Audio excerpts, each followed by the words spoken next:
साथियों, आप सभी का इस प्लेटफॉर्म पर स्वागत है। यहाँ पर हम लोग घटनाचक्र पब्लिकेशन के द्वारा जो दृष्टि 2022 नामक करंट अफेयर की मैगजीन प्रकाशित की गई है, जिसमें 1 जून 2021 से लेकर 10 मई 2022 तक के करंट अफेयर को संकलित किया गया है, उसको देख रहे हैं। और इसके पहले पार्ट में हम लोगों ने राष्ट्रीय प्रदेश से संबंधित महत्वपूर्ण घटनाक्रमों को देखा था, और इस सेकेंड पार्ट में भी हम लोग राष्ट्रीय परिदृश्य के ही जो शेष बचे हुए पोर्शन है उसको यहाँ पर कवर करेंगे। चलिए प्रारंभ करते हैं। बात करते हैं नवाचार उपलब्धियों पर संस्थानों की अटल रैंकिंग 2021 के संबंध में। तो नवाचार उपलब्धियों पर संस्थानों की अटल रैंकिंग ARIIA अर्थात Atal ranking of institutions on innovation achievement Bharat सरकार के शिक्षा मंत्रालय की एक पहल। ध्यान रखिएगा, यदि पूछा जाए कि यह जो पहल है किसकी है, शिक्षा मंत्रालय की है, नीति आयोग की, तो ध्यान रखिएगा शिक्षा मंत्रालय की है। इसका उद्देश्य नवाचार एवं उद्यमिता विकास, इनोवेशन एंड एंटरप्रेन्योरशिप डेवलपमेंट से संबंधित संकेतकों पर भारत के सभी प्रमुख उच्च शिक्षण संस्थानों एवं विश्वविद्यालयों को व्यवस्थित रूप से रैंक प्रदान करना है। इस पहल का कार्यान्वयन AICTE तथा शिक्षा मंत्रालय के नवाचार प्रकोष्ठ इनोवेशन सेल द्वारा किया जाता है। इससे संबंधित महत्वपूर्ण फैक्टरों की बात करें तो 29 दिसंबर 2021 को केंद्रीय शिक्षा मंत्रालय द्वारा ARIIA 2021 अर्थात नवाचार उपलब्धियों पर संस्थानों के अटल रैंकिंग 2021 जो है, इसके परिणामों की घोषणा की गई, और यह जो है इसका तीसरा संस्करण है। ठीक है, इससे पहले 2 संस्करण प्रकाशित किए जा चुके हैं। उल्लेखनीय है कि इसका पहला संस्करण अप्रैल 2019 में और दूसरा संस्करण अगस्त 2020 में जारी किया गया था। ARIIA के सद्य संस्करण जो ये नया संस्करण है, इसमें गैर तकनीकी संस्थानों नॉन टेक्निकल इंस्टीट्यूशन के लिए एक विशेष फ्रेमवर्क शुरू किया गया। ध्यान रखिएगा, इसमें नया क्या है, तो इसमें गैर तकनीकी संस्थानों के लिए भी एक विशेष फ्रेमवर्क शुरू किया गया है। इस वर्ष इस ARIIA में कुल 1438 संस्थानों की भागीदारी रही है, जो इसके पिछले संस्करण था दूसरे संस्करण की तुलना में दोगुने से भी अधिक है। दूसरे संस्करण में 674 संस्थान थे, इस बार 1438 मतलब दुगने से अधिक हैं। ARIIA 2021 में भागीदार संस्थानों को 2 प्रमुख श्रेणियों तकनीकी और गैर तकनीकी में विभक्त किया गया है।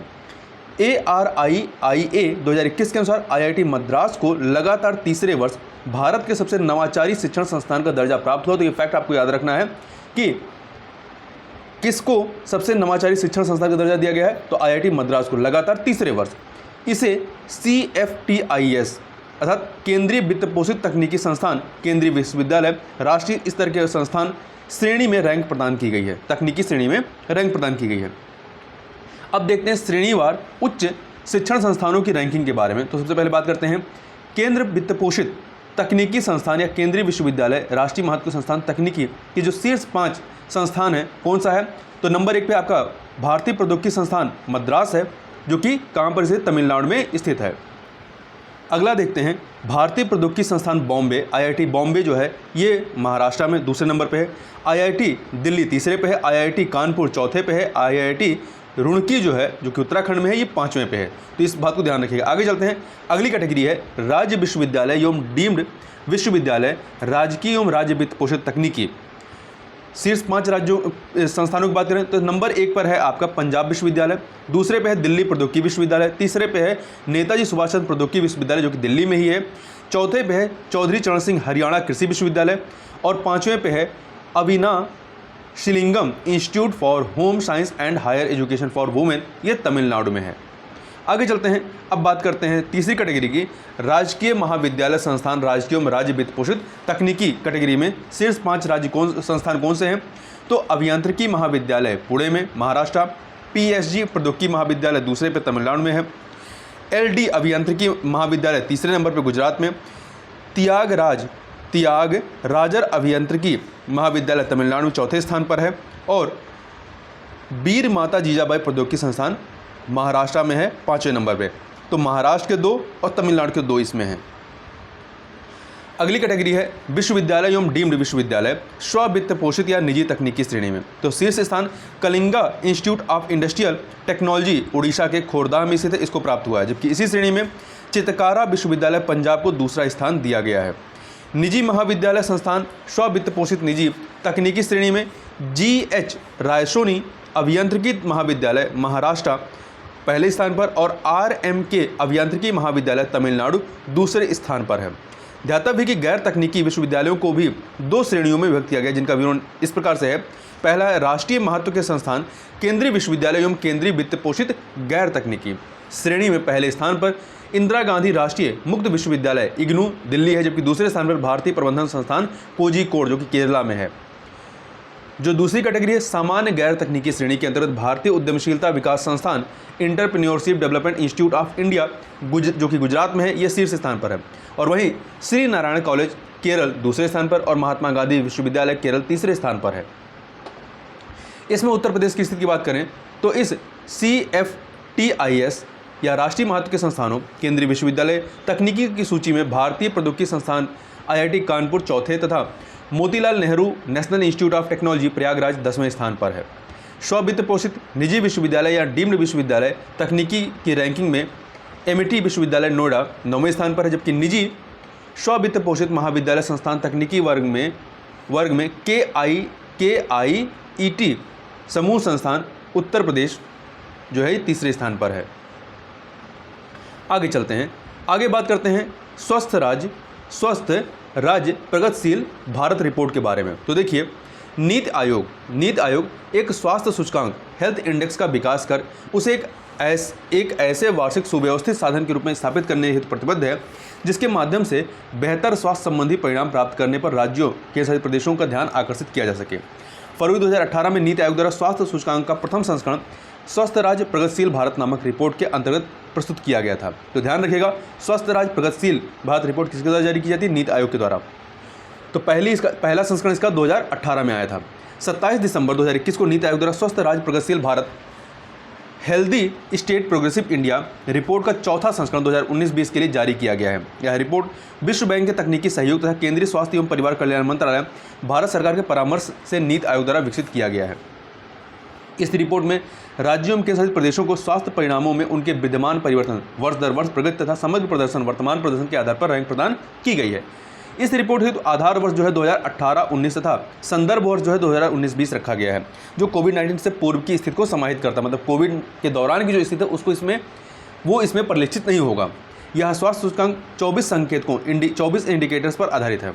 समान तत्वों के मध्य तुलना को सुनिश्चित करने हेतु राज्यों के साथ प्रदेशों को निम्न 3 श्रेणियों में कौन कौन से बड़े राज्य, छोटे राज्य तथा केंद्र शासित प्रदेशों में रैंकिंग प्रदान की गई है।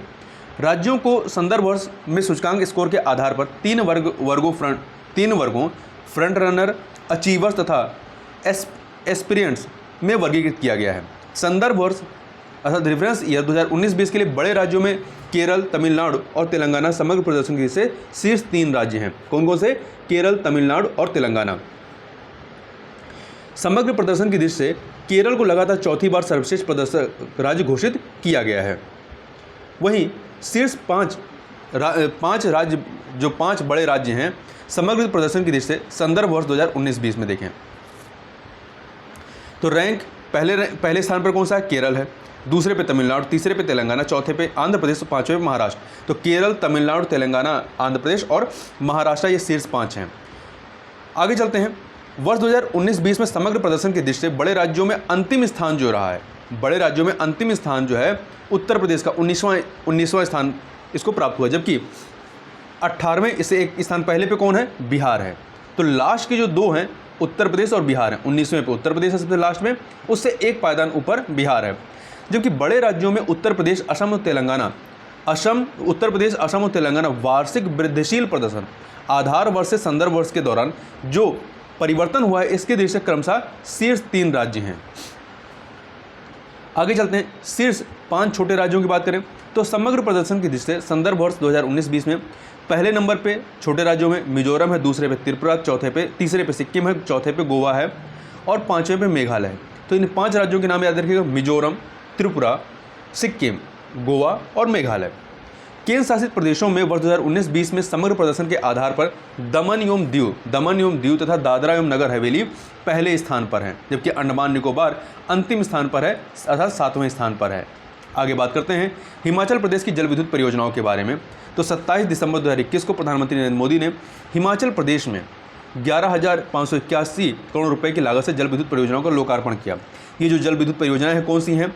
रेणुका जी बांध परियोजना, लुहरी चरण जल विद्युत परियोजना, धौला सिद्ध जल विद्युत परियोजना, शावड़ा कुंडू जल विद्युत परियोजना, सुन्नी बांध जल विद्युत परियोजना। तो ये जो 5 जल विद्युत परियोजना है तो उनके नाम याद रखिएगा कि कहाँ से संबंधित है। तो पाँचों के पाँचों हिमाचल प्रदेश की जल विद्युत परियोजनाएं हैं। रेणुका जी, लोहरी चरण, धौलासिद्ध, सावड़ा कुडू और शून्नी बांध जल विद्युत परियोजना। महत्वपूर्ण फैक्टों की बात करें तो सबसे पहले रेणुका जी बांध परियोजना की बात करें तो यह हिमाचल प्रदेश के सिरमौर जिले में स्थित है और इस परियोजना को गिरी नदी पर बनाया जा रहा है। तो रेणुका जी बांध परियोजना किस पे है? गिरी नदी पर है और गिरी जो है यमुना नदी की सहायक नदी है। इस परियोजना की क्षमता जो 40 मेगावाट है। यह परियोजना दिल्ली के लिए अत्यधिक लाभदायक साबित होगी और उसे प्रतिवर्ष लगभग 500 मिलियन क्यूबिक मीटर जल की आपूर्ति सुनिश्चित हो सकेगी।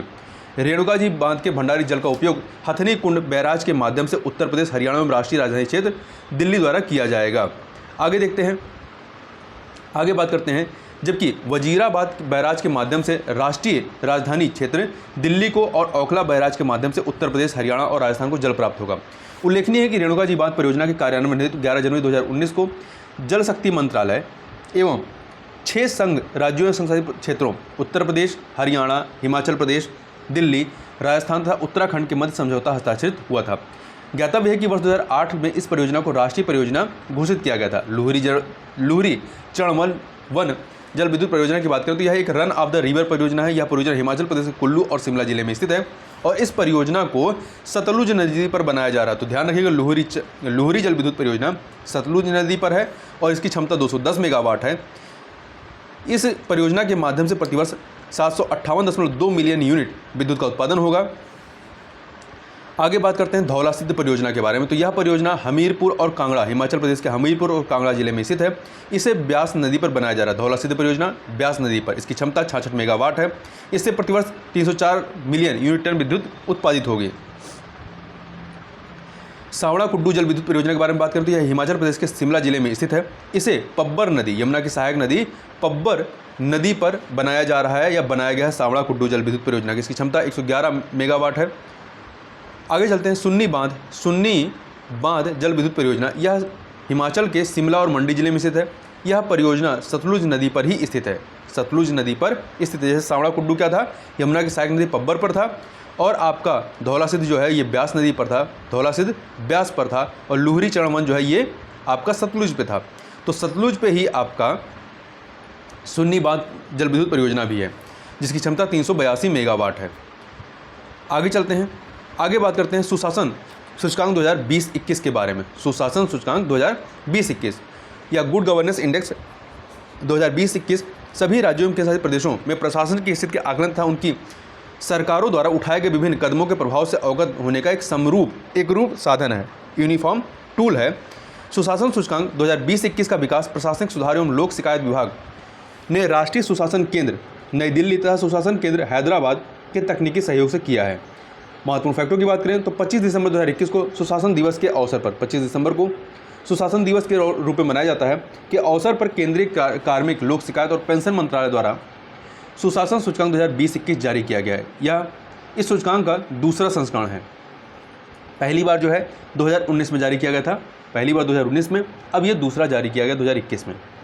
इसमें राज्यों एवं केंद्रशासित प्रदेशों को 4 श्रेणियों, कौन कौन से? अन्य राज्य समूह ए, अन्य राज्य समूह बी, उत्तर पूर्वी एवं पहाड़ी राज्य और चौथा है केंद्र शासित प्रदेश में वर्गीकृत किया गया है। मतलब राज्य समूह ए, राज्य समूह बी, उत्तर पूर्वी एवं पहाड़ी राज्य और केंद्र शासित प्रदेशों में वर्गीकृत किया गया है। सुशासन सूचकांक 2020-21 में जम्मू कश्मीर वर्तमान में संसदीय क्षेत्र है को पूर्वोत्तर एवं पहाड़ी राज्य श्रेणी में, पूर्वोत्तर एवं पहाड़ी राज्य श्रेणी में शामिल किया गया है। ठीक है, तो ये फैक्ट याद रखिएगा कि जम्मू एवं कश्मीर को इसको केंद्र शासित प्रदेश में वर्गीकृत नहीं किया गया बल्कि पूर्वोत्तर एवं पहाड़ी राज्य श्रेणी में शामिल किया गया है। सुशासन सूचकांक 2020-21 के तहत 10 प्रशासनिक क्षेत्रों में विस्तृत 58 संकेतकों के आधार पर राज्यों और केंद्र शासित प्रदेशों के स्कोर एवं रैंक की गणना की गई है। संयुक्त रैंकिंग में समूह ए के राज्यों में गुजरात, समूह बी के राज्यों में मध्य प्रदेश, पूर्वोत्तर एवं पहाड़ी राज्यों में हिमाचल प्रदेश और केंद्र शासित प्रदेशों में दिल्ली शीर्ष स्थान पर। तो ये फैक्ट याद रखिएगा, समूह ए में गुजरात है, समूह बी में मध्य प्रदेश, पूर्वोत्तर एवं पहाड़ी राज्यों में हिमाचल प्रदेश और संघ शासित प्रदेशों में दिल्ली जो है शीर्ष स्थान पर है। सुशासन सूचकांक के जो 10 क्षेत्र हैं कौन से हैं? कृषि एवं संबद्ध क्षेत्र, वाणिज्य एवं उद्योग, मानव संसाधन विकास, सार्वजनिक स्वास्थ्य, सार्वजनिक बुनियादी ढांचा एवं जन सुविधा उपयोगिता, आर्थिक शासन और सामाजिक कल्याण एवं विकास तथा 8वां है न्यायिक एवं सार्वजनिक सुरक्षा 9वां है पर्यावरण, 10वां है नागरिक केंद्रित समूह नागरिक केंद्रित शासन। संयुक्त रैंकिंग में समूह बी के कुल 8 राज्यों में, जिसमें मध्य प्रदेश नंबर 1 पर है, 8 राज्यों में उत्तर प्रदेश का 5वां स्थान है। नंबर 1 पर मध्य प्रदेश है, 5वें पे आपका उत्तर प्रदेश है, ध्यान रखिएगा। और उत्तर प्रदेश समूह बी में शामिल है। आगे बात करते हैं महिलाओं के लिए विवाह की न्यूनतम आयु में वृद्धि के बारे में। तो विवाह की न्यूनतम आयु को लेकर के कानूनी हस्तक्षेप आज़ादी से पहले का है। हरविलास सारदा ने वर्ष 1929 में सेंट्रल लेजिस्लेटिव असेंबली में बाल विवाह की रोकथाम हेतु एक विधेयक प्रस्तावित किया। आगे चलकर इसके जरिए जो कानून बना वह बाल विवाह रोकथाम अधिनियम कहलाए। इस अधिनियम के जरिए विवाह के लिए न्यूनतम आयु तय की गई। इसके जरिए लड़कियों के लिए विवाह की न्यूनतम आयु 14 वर्ष और लड़कों के लिए विवाह की आयु न्यूनतम 18 वर्ष की गई। 1978 में इसमें पहली बार संशोधन किया गया, जिसके अनुसार लड़कों के लिए यह आयु 21 वर्ष और लड़कियों के लिए 18 वर्ष कर दी गई। उल्लेखनीय है कि बाल विवाह जैसी कुप्रथा का उन्मूलन सतत विकास लक्ष्य SDG सस्टेनेबल डेवलपमेंट गोल 5 का हिस्सा है। महत्वपूर्ण फैक्टों की बात करें तो 15 दिसंबर 2021 को प्रधानमंत्री नरेंद्र मोदी की अध्यक्षता में केंद्रीय मंत्रिमंडल ने बाल विवाह रोकथाम अधिनियम 2006 में संशोधन को मंजूरी दी है। इसका उद्देश्य महिलाओं के लिए विवाह की न्यूनतम आयु में 3 वर्ष की वृद्धि 18 वर्ष बढ़ा करके 21 वर्ष करना है। संसद में इस संशोधन के पारित हो जाने के बाद भारत में महिलाओं और पुरुषों के विवाह की न्यूनतम कानूनी आयु एक समान 21 वर्ष हो जाएगी। केंद्र सरकार ने इस संबंध में बाल विवाह रोकथाम संशोधन विधेयक 2021 को लोकसभा के शीतकालीन सत्र में प्रस्तुत किया और बाद में इसे जो है स्थायी समिति के पास भेज दिया गया। सरयू नहर राष्ट्रीय परियोजना के बारे में बात करें तो मूलतः वर्ष 1974 में सरयू नहर परियोजना की परिकल्पना लेफ्ट बैंक घाघरा नहर परियोजना के रूप में की गई थी। प्रारंभ में इस परियोजना का उद्देश्य बहराइच एवं गोंडा जिलों की 267,000 हेक्टेयर भूमि को सिंचित करना था। हालांकि वर्ष 1980 में इस परियोजना के कार्य क्षेत्र में परिवर्तन एवं विस्तार कर इसका पुनर्नामकरण सरयू नहर परियोजना के रूप में किया गया। इंपॉर्टेंट फैक्टों को देखें तो 11 दिसंबर 2021 को प्रधानमंत्री नरेंद्र मोदी ने उत्तर प्रदेश के बलरामपुर जिले से सरयू नहर राष्ट्रीय परियोजना का उद्घाटन किया। उत्तर प्रदेश में मानसून के दौरान घाघरा नदी के अधिशेष जल सरप्लस वाटर का सिंचाई हेतु उपयोग करने के लिए इस परियोजना को डिजाइन किया गया है। इस परियोजना का उद्देश्य क्षेत्र के जल संसाधनों का कुशलतम उपयोग सुनिश्चित करना है। इस परियोजना के तहत 5 नदियों, कौन कौन सी नदियां हैं, घाघरा, सरयू, राप्ती, बाणगंगा, रोहिणी को आपस में जोड़ा गया है। तो ध्यान रखिए 5 नदियों के नाम महत्वपूर्ण है, घाघरा, सरयू, राप्ती, बाणगंगा एवं रोहिणी। यह परियोजना 3 चरणों, पहला चरण 1, चरण 2, चरण 3 में कार्यान्वित की गई है और वर्ष 2012 में इसे राष्ट्रीय परियोजना घोषित किया गया था। महोबा में विभिन्न परियोजनाओं का उद्घाटन किया गया। तो 19 नवंबर 2021 को प्रधानमंत्री ने जल संकट समाधान के लिए उत्तर प्रदेश के महोबा में विभिन्न परियोजनाओं का उद्घाटन किया। इन परियोजनाओं में क्या शामिल है, अर्जुन सहायक परियोजना, रतौली बियर परियोजना, भावोनी बांध परियोजना, माझगांव चिल्ली स्प्रिंकलर परियोजना। इन परियोजनाओं से महोबा, हमीरपुर, बांदा और ललितपुर की लगभग 65,000 हेक्टेयर भूमि की सिंचाई संभव होगी। इन परियोजनाओं से इन क्षेत्रों में पेयजल भी उपलब्ध होगा। तो ये तो यहाँ पे महोबा के संबंध में था। जो हम लोग पहले बात कर रहे थे सरयू नहर राष्ट्रीय परियोजना के बारे में, तो उसके बारे में अन्य फैक्टों को भी थोड़ा देखते हैं। तो यह जो परियोजना है, यह परियोजना 14.04 लाख हेक्टेयर खेती योग्य भूमि की सिंचाई के लिए जल उपलब्ध कराएगी। इस परियोजना से पूर्वी उत्तर प्रदेश, ध्यान रखिएगा, पूर्वी उत्तर प्रदेश के 9 जिले बहराइच, श्रावस्ती, बलरामपुर, गोंडा, सिद्धार्थनगर, बस्ती, संत कबीर नगर, गोरखपुर व महाराजगंज लाभान्वित होंगे।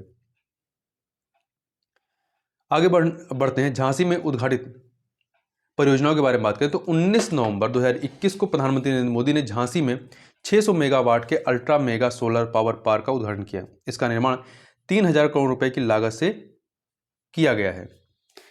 इससे सस्ती विद्युत एवं ग्रिड स्थिरता जैसे दोहरे लाभ प्राप्त होंगे। प्रधानमंत्री ने झांसी में अटल एकता पार्क का भी उद्घाटन किया। ध्यान रखिएगा कि हाल ही में प्रधानमंत्री के द्वारा अटल में एकता पार्क का उद्घाटन कहाँ किया गया, झांसी में। इसका नामकरण भूतपूर्व प्रधानमंत्री अटल बिहारी वाजपेयी के नाम पर है। यह 40,000 वर्ग मीटर क्षेत्र में विस्तृत है। यहाँ पर अटल बिहारी वाजपेयी की प्रतिमा को प्रख्यात शिल्पकार राम सुतार ने निर्मित किया है। आगे बात करते हैं इंडिया स्किल्स रिपोर्ट 2022 के बारे में। India skills report 2022। डिजिटल प्रौद्योगिकी के इस दौर में आज चतुर्थ औद्योगिक क्रांति की बात की जा रही है, जो कि मुख्यतः साइबर भौतिक प्रणालियों, इंटरनेट ऑफ थिंग्स एवं नेटवर्क प्रणाली पर आधारित होगी। ऐसी स्थिति में आज नियोक्ताओं द्वारा कौशलपूर्ण एवं भावी मांग के अनुसार तैयार कर्मचारियों को ही वरीयता दी जा रही है। इसी परिप्रेक्ष्य में वर्ष 2014 से वार्षिक इंडिया स्किल रिपोर्ट 2014 से वार्षिक इंडिया स्किल रिपोर्ट जारी की जा रही है, जो बदलते परिदृश्य के अनुसार नियोजन का विस्तृत या परिदृश्य पर विस्तृत जानकारी प्रदान करती हैं। महत्वपूर्ण फैक्टरों की बात करें तो 9 दिसंबर 2021 को नई दिल्ली में इंडिया स्किल रिपोर्ट जारी की गई, 2022 जारी की गई और इसका ये 9वां संस्करण था। ठीक है, तो पहला संस्करण 2014 में आया था और यह 9वां संस्करण है। इस रिपोर्ट में 28 राज्यों और 8 केंद्र शासित प्रदेशों के 3 लाख से अधिक छात्रों एवं 150 से अधिक नियोक्ताओं के सर्वेक्षण के आधार पर तैयार किया गया है। इंडिया स्किल रिपोर्ट 2 पृथक गतिविधियों हुई वॉक्स राष्ट्रीय नियोजनीयता परीक्षण WNET एवं इंडिया हायरिंग इंटेंट सर्वे का समामेलन है। इंडिया स्किल रिपोर्ट 2022 हुई वॉक्स पीपुल स्ट्रांग तथा भारतीय उद्योग परिसंघ की एक संयुक्त पहल है। इस रिपोर्ट को तैयार करने में संयुक्त राष्ट्र विकास कार्यक्रम UNDP, अखिल भारतीय तकनीकी शिक्षा परिषद AICTE, MSDE, Sunstone university, ASAP Kerala तथा ASAP केरल तथा भारतीय विश्वविद्यालय संघ द्वारा भी सहयोग किया गया है। रिपोर्ट के अनुसार समग्र नियोजनीयता ओवरऑल एम्प्लॉयबिलिटी में वृद्धि दर्ज की गई है। यह वर्ष 2021 के 45.97% से बढ़कर के वर्ष 2022 में 46.2% के स्तर पर पहुंच गई है। रिपोर्ट के अनुसार बैंकिंग एवं वित्तीय सेवा तथा बीमा, सॉफ्टवेयर, हार्डवेयर एवं IT, फार्मा तथा इंटरनेट बिजनेस क्षेत्र सर्वाधिक नियोजन करने वाले क्षेत्रों में शीर्ष स्थान पर है। वर्ष 2022 में सर्वाधिक नियोजन गतिविधि की संभावना वाले जो 3 राज्य रहे हैं वो कौन से हैं? महाराष्ट्र, कर्नाटक, तमिलनाडु। महाराष्ट्र, कर्नाटक, तमिलनाडु। आगे चलते हैं, आगे बात करते हैं उच्चतम नियोजनता वाले जो शीर्ष 5 राज्य हैं। तो महाराष्ट्र नंबर 1 पर है, उत्तर प्रदेश दूसरे पे है, तीसरे पे केरला है, चौथे पे पश्चिम बंगाल है और 5वें पे कर्नाटक है। ठीक है, तो उच्चतम नियोजनता वाले जो 5 राज्य हैं महाराष्ट्र, उत्तर प्रदेश, केरल, पश्चिम बंगाल और कर्नाटक। वहीं उच्चतम नियोजनता वाले शीर्ष 5 शहर कौन से हैं? तो नंबर 1 पे आपका पुणे है, महाराष्ट्र का, दूसरे पे लखनऊ है, तीसरे त्रिवेंद्रम है, चौथे पे कोलकाता है, 5वें पे बेंगलुरु है। वर्ष 2022 की रिपोर्ट के अनुसार कार्य सहभागिता में 67% पुरुषों एवं 33% महिलाओं का योगदान रहा है। 67% पुरुष और 33% महिलाओं का। वर्ष 2020 में महिलाओं की नियोजनता 47%, वर्ष 2021 में 41.25% तथा 2022 में 51.44% दर्ज की गई है। मतलब इनकी नियोजनीयता में वृद्धि दर्ज की गई है। अगला है केन बेतवा लिंक परियोजना। विश्व जल दिवस जो कि 22 मार्च को मनाया जाता है, तो विश्व जल दिवस 22 मार्च 2021 के अवसर पर प्रधानमंत्री नरेंद्र मोदी की उपस्थिति में केंद्रीय जल शक्ति मंत्रालय तथा उत्तर प्रदेश और मध्य प्रदेश सरकार के मध्य एक ऐतिहासिक त्रिपक्षीय समझौता ज्ञापन हस्ताक्षरित हुआ। देश में पहली बड़ी केंद्र संचालित नदी जोड़ो परियोजना केन बेतवा लिंक परियोजना के कार्यान्वयन के लिए इस समझौता ज्ञापन पर हस्ताक्षर किए गए हैं। इस समझौते द्वारा नदियों को परस्पर जोड़ने के माध्यम से जल अधिक के क्षेत्रों से सूखा प्रभावित एवं जल न्यून क्षेत्रों में जल पहुंचाने हेतु अंतर्राज्य सहयोग की शुरुआत हुई है। 8 दिसंबर 2021 को केंद्रीय मंत्रिमंडल ने केन बेतवा नदियों के परस्पर जोड़ने की परियोजना के वित्त पोषण और कार्यान्वयन को मंजूरी दी है। यह परियोजना राष्ट्रीय परिप्रेक्ष्य योजना नेशनल पर्सपेक्टिव प्लान NPP के तहत देश की पहली नदी जोड़ो परियोजना है। इस फैक्ट को भी आप याद रखिएगा। इसके अतिरिक्त इस परियोजना के तहत जल अधिक केन नदी का पानी बेतवा नदी में भेजा जाएगा। तो ध्यान रखिएगा किसका पानी किस में जा रहा है, तो केन नदी का पानी जो है बेतवा नदी में भेजा जाएगा। ये दोनों ही नदियां यमुना की सहायक नदियां हैं, तो ये महत्वपूर्ण फैक्ट है, केन बेतवा यमुना की सहायक नदियां हैं। परियोजना के तहत मध्य प्रदेश के छतरपुर जिला स्थित दौधन गांव में केन नदी पर एक बांध का निर्माण किया जाएगा। जल को एक नहर के माध्यम से बेतवा नदी में भेजा जाएगा। इस परियोजना को 2 चरणों में पूरा किया जाएगा। चरण 1 के दौरान दौधन बांध पावर हाउस केवल बेतवा लिंक नहर का निर्माण होगा। दूसरे चरण में लोअर उर बांध कोठा बैराज और बीना संकुल परियोजना का निर्माण होगा। इस परियोजना के कार्यान्वयन के लिए Ken Betwa link project authority KBLPA नामक विशेष प्रयोजन वाहन SPB की स्थापना की गई है। स्पेशल पर्पज व्हीकल की स्थापना की जाएगी। परियोजना से प्रतिवर्ष 10.62 लाख हेक्टेयर भूमि की सिंचाई हो सकेगी तथा 62 लाख की आबादी हेतु पेयजल की आपूर्ति सुनिश्चित होगी तथा 103 मेगावाट पनबिजली हाइड्रो पावर और 27 मेगावाट सौर ऊर्जा सोलर पावर का उत्पादन होगा। इस परियोजना से लाभान्वित होने वाले जिलों में उत्तर प्रदेश का बांदा, महोबा, झांसी और ललितपुर हैं और मध्य प्रदेश का पन्ना, टीकमगढ़, छतरपुर, सागर, दमोह, दतिया, विदिशा, शिवपुरी एवं रायसेन जिले हैं। केन एवं बेतवा नदी के बारे में बात करें तो देखिए केन नदी मध्य प्रदेश एवं उत्तर प्रदेश के मध्य एक अंतर राज्यीय नदी है, इंटर स्टेट रिवर है। इसका उद्गम स्थल जो है मध्य प्रदेश के कटनी जिला स्थित अहिर गावन गांव है केन का। इसकी कुल लंबाई 427 किलोमीटर है, जिसमें से 292 किलोमीटर मध्य प्रदेश में और 84 किलोमीटर उत्तर प्रदेश में स्थित है। यह उत्तर प्रदेश के बांदा जिले स्थित चिल्ला गांव में यमुना से मिल जाती है। इस नदी पर स्थित रानेह जलप्रपात एवं केन घड़ियाल सेंचुरी दो प्रमुख पर्यटक आकर्षण केंद्र स्थित हैं। बेतवा नदी का उद्गम स्थान मध्य प्रदेश के रायसेन स्थित बारखेड़ा गांव है। ठीक है, तो देखिएगा केन का उद्गम कहाँ पे, मध्य प्रदेश का कटनी जिला है, और बेतवा का मध्य प्रदेश का रायसेन जिला, दोनों ही मध्य प्रदेश से ही उद्गमित होती हैं।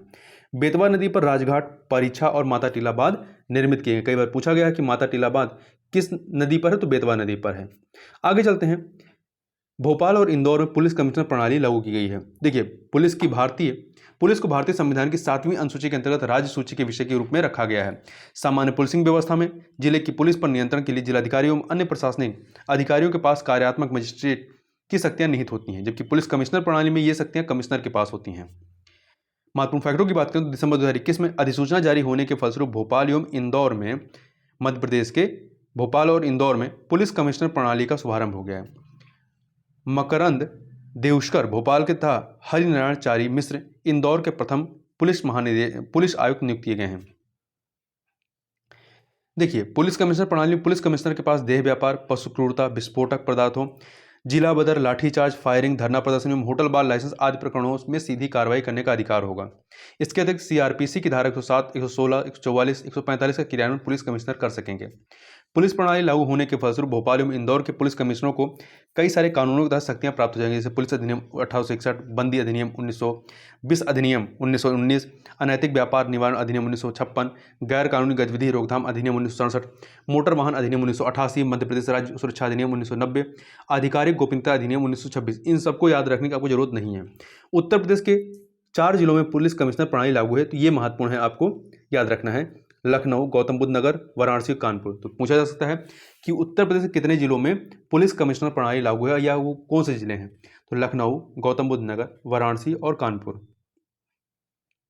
आगे बात करते हैं भारत की पहली ग्रीन हाइड्रोजन माइक्रोग्रिड परियोजना के बारे में। तो अक्षय ऊर्जा से उत्पादित हाइड्रोजन को ग्रीन या हरित हाइड्रोजन कहा जाता है। यह गुण इसे परिवहन और बिजली उत्पादन अनुप्रयोग हेतु एक आकर्षक ईंधन का विकल्प बनाता है। ध्यातव्य है कि बजट 2021-22 में केंद्र सरकार ने राष्ट्रीय हाइड्रोजन ऊर्जा मिशन की घोषणा की थी 2021-22 में। अभी जो वर्तमान में बजट आया था वो 2022-23 रहा है। आगे चलते हैं। देखिए, महत्वपूर्ण फैक्टों की बात करें तो दिसंबर 2021 में एनटीपीसी लिमिटेड ने Bloom energy India private limited Bloom energy के पूर्ण स्वामित्व वाली इकाई के साथ गठबंधन की घोषणा की। यह गठबंधन एनटीपीसी सिमहाद्री आंध्र प्रदेश स्थित भारत की पहली हरित हाइड्रोजन माइक्रोग्रिड परियोजना हेतु किया गया है। कहां पर है? आंध्र प्रदेश के सिमहाद्री में। इसके तहत देश की पहली हरित हाइड्रोजन आधारित ऊर्जा भंडारण परियोजना के लिए ब्लूम एनर्जी के इलेक्ट्रोलाइजर तथा हाइड्रोजन चलित ईंधन सेल प्रौद्योगिकियों का चयन किया गया है। परियोजना के तहत निकटवर्ती तैरते सौर संयंत्र द्वारा उत्पादित नवीकरणीय विद्युत से इलेक्ट्रोलाइजर के प्रयोग द्वारा हरित हाइड्रोजन का उत्पादन होगा। यह 240 किलोवाट का ठोस ऑक्साइड एवं उच्च तापमान वाला इलेक्ट्रोलाइजर होगा। तत्पश्चात 50 किलोवाट की ठोस ऑक्साइड ईंधन सेल के माध्यम से बिना किसी दहन प्रक्रिया के इस हाइड्रोजन को कार्बन उदासीन विद्युत में परिवर्तित कर दिया जाएगा। इस कार्बन उदासीन विद्युत से सिमहाद्री स्थित एनटीपीसी गेस्ट हाउस को ऊर्जा प्रदान की जाएगी। यह विश्व की सबसे बड़ी हरित हाइड्रोजन आधारित ऊर्जा भंडारण परियोजनाओं में से एक होगी। यह परियोजना वर्ष 2070 तक शून्य कार्बन उत्सर्जन का लक्ष्य प्राप्त करने और लद्दाख को कार्बन शून्य क्षेत्र बनाने के प्रधानमंत्री के दृष्टिकोण के अनुरूप है।